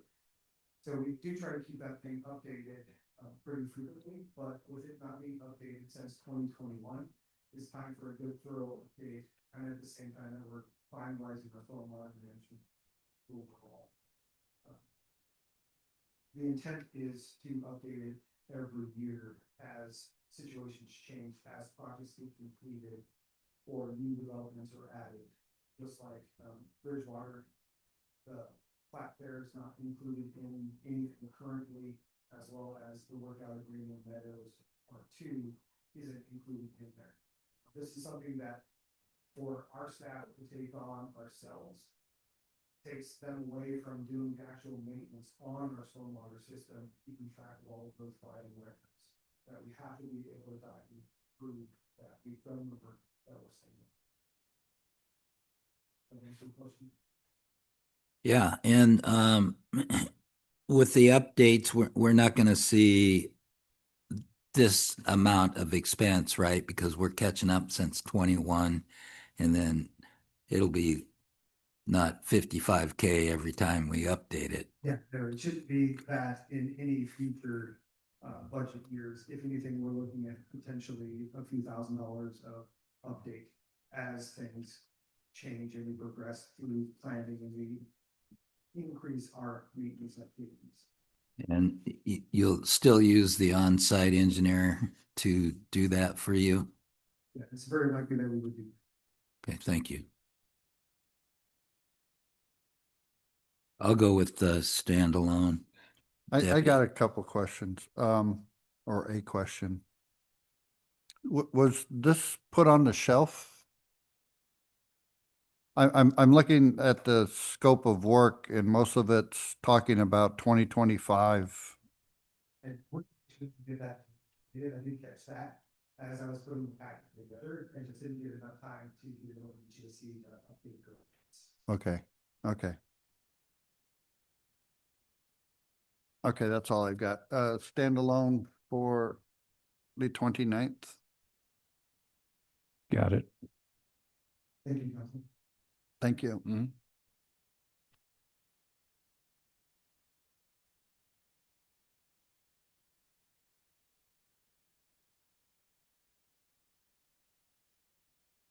And we go on to AB 2649. So I understand Kim is Is she on the, Yeah. oh, she's with us? Okay. Jan? I'm here, Deputy Mayor. How's my volume? All right, you're on. Okay, we're here to be able to discuss planning legislative priorities for council's focus this year that have come out of recent legislative action taken by the state. I think that most council now is aware that the state has been very actively involved in legislating local zoning controls over the last few years, mostly in the interest of being able to ease the development of particularly residential development. The two bills that are in front of council tonight captured in AB 2649 are exactly in line with that kind of priority. They both kind of relate to being able to ease additional residential development. One of which is required by law to be adopted by local ordinance, and the other which is not, but does overwhelm any conflicting local ordinance. And so staff is here to be able to present on those and then also ask council to be able to assign planning commission with the responsibility of amending the Ording Municipal Code to adopt both of these bills, now laws, even though one of them isn't required to be in local ordinance. Because it overwhelms any sort of conflict in our code, it's best practice to be able to just have our code reflect it so that way we're not unintentionally applying our code in instances that are in conflict with law. So the two bills in front of council tonight are House Bill 1757 and Senate Bill 6015. House Bill 1757 governs the conversion of non-residential construction to residential construction. The law requires fewer restrictions be imposed in an opportunity where somebody might own non-residential development and wish to convert it to residential development. The law has to be incorporated into local ordinance. In our code, it would most likely manifest as just a brief code update to Title 10 of the Municipal Code, which is our building and construction code. And it would stipulate that the building official is not able to require new residential space that's converted from non-residential space to comply with current energy code standards applied for residences. The law requires that this be adopted by June 30th of 2026. We will not make this deadline. Moving on to Senate Bill 6015.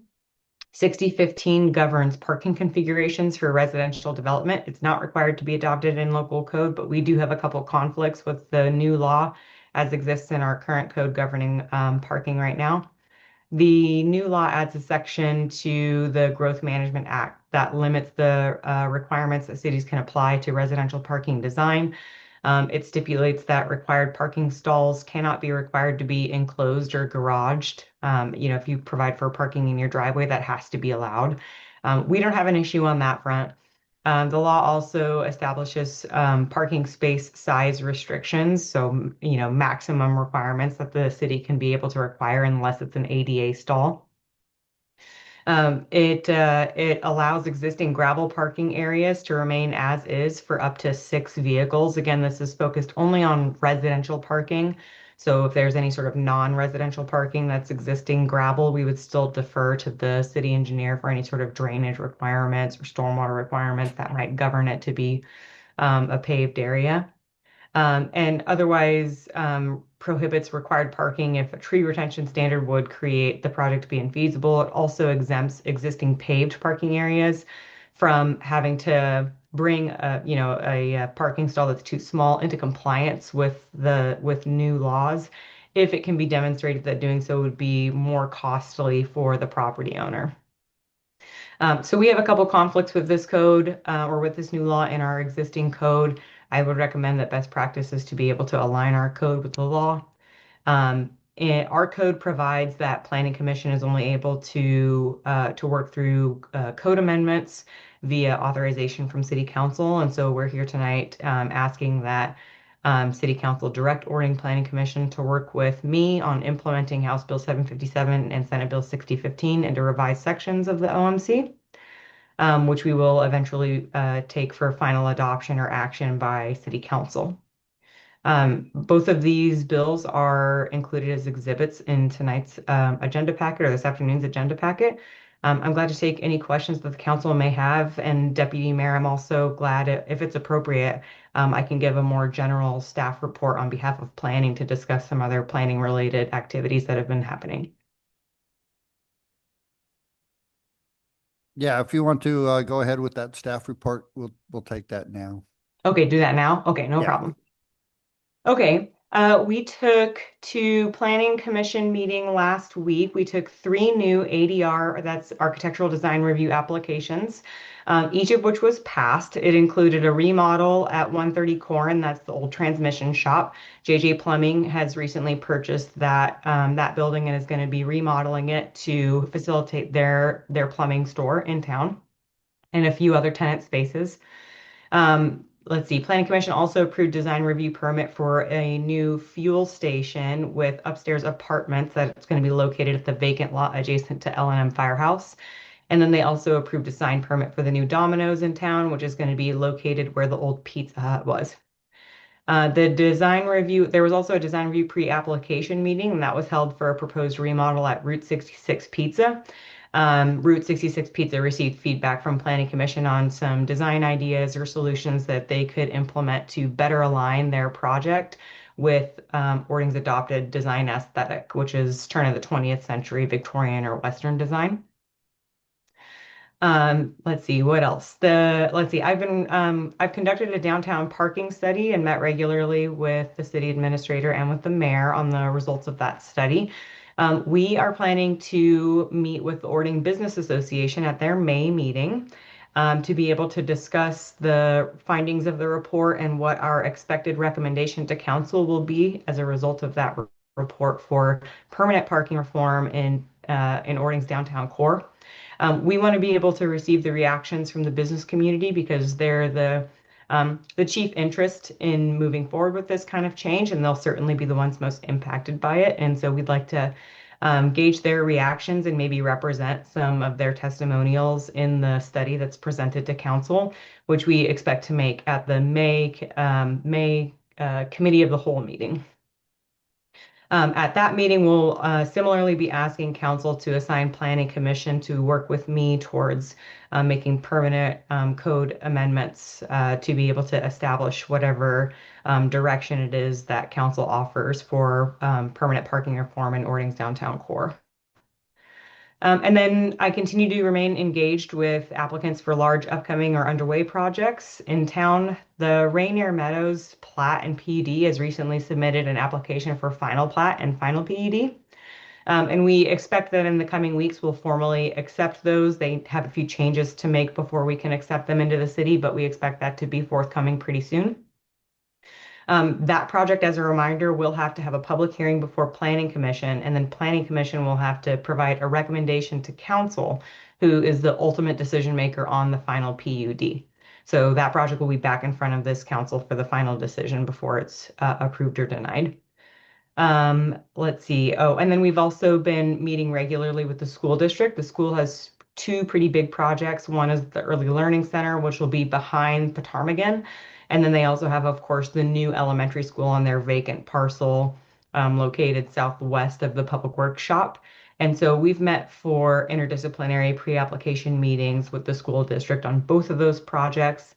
The school district is asked to be able to meet with me on a monthly basis just to make sure that they keep on moving forward in a pretty seamless direction. And I've told them that I'm happy to be able to meet with them that frequently. The mayor and the city administrator will also attend those meetings. So that way everybody at the city is chiefly involved with the school district as they move forward with their projects, and everybody is aligned on their permitting approaches. And that pretty much captures everything. Thank you for that. And then we'll go back to AB 2649. If any of the council has any questions. Councilmember Hogan. Thank you, Deputy. Mrs. Gunderson, nice to see you. Thanks for coming into our business tonight. Is HB 1757, it says June 30th is we're not going to meet that deadline. Is there any repercussions if we don't meet that deadline? None that are likely to occur. Yeah, in theory, the state has the authority to, find us in, contempt of the law and kind of tackle our tax base that way. But, I don't think that's likely to occur. Okay, thank you. I'm in support of moving it to planning. And it's nice to see you too. And I'm sorry I can't be there in person. I've caught a cold. I got a question regarding SB 6015. So this covers parking configurations for future residential developments? Right. Yeah, we would not require existing residential development to come into compliance with the new law. So I'm wondering, because now you're no longer a city employee, if we only did HB 1757, which is required by law, would that reduce the cost of your bill to the city? Yeah, absolutely. Yeah. Yeah, there's going to be some costs associated with bringing the code into compliance with 6015. It's not required by law that our code reflect it. But it adds challenge to expect that everybody at the city who administers the code would recall the particular differences of one Senate bill that was passed. The state, kind of comes up with many, many new bills every year lately. So it can be kind of challenging to recall the changes if you don't have it in front of you, able to apply out of your municipal code. So I think that it increases the likelihood that something might get missed. But you're right to say that it costs money to be able to do the work, and the work's not required by law. And as I understand it, we probably don't have a lot of land right now that are going to be available for future residential communities. I heard otherwise just yesterday. I heard that there's a prospective project in some of the land behind the school. Okay. Thank you. Sure.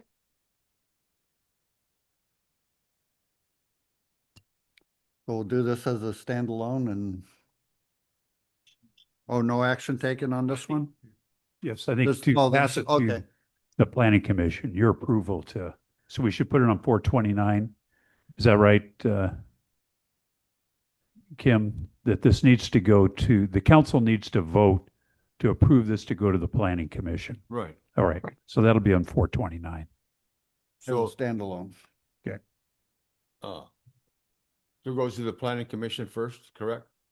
No, Nope. no, it comes to us to approve it, to go to the commission, the Well, planning okay, commission. all right. And then it comes back to you if there's a Okay. changed ordinance All for right. approval. Thank you, Kim. You did a wonderful job as always. Thank you.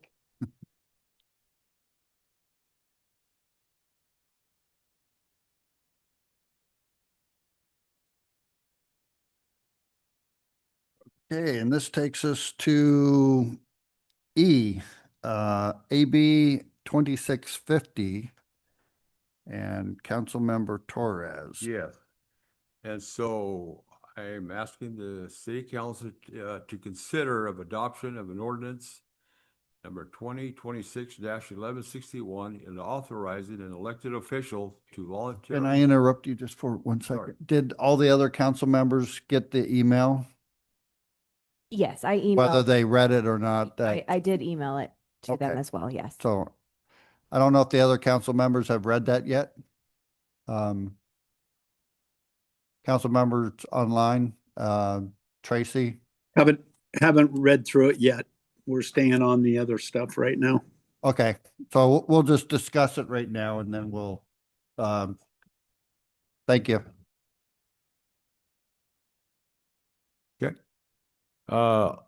Authorizing an elected official to voluntarily waive their monthly salary. Waiver of compensation form would be required to be signed and notarized for the elected official and spouse, if applicable, as required by RCW 4948-100. prior to the effective date of the compensation waiver. The waiver may be revoked in writing at the request of the elected official or their spouse. So, Deputy. Councilmember Hogan. Yeah, I'll move it to April. I'd like to see it go to April 29th as a standalone. If there needs to be any discussion, we could probably fine tune it at that time. I agree. Standalone for April 29th. mhm.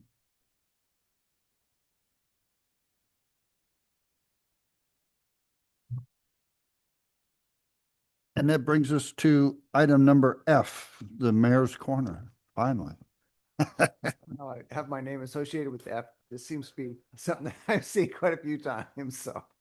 Anyway, I really have nothing else to add, but would like to just kind of reserve this spot in the committee of holes if there's some things that to share, but if anybody has any questions of me or what's been happening here at City Hall or working on, I'm more than happy to kind of talk about it.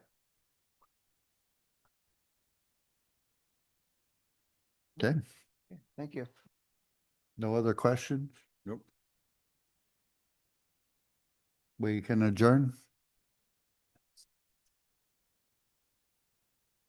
at 4:10. Thank you.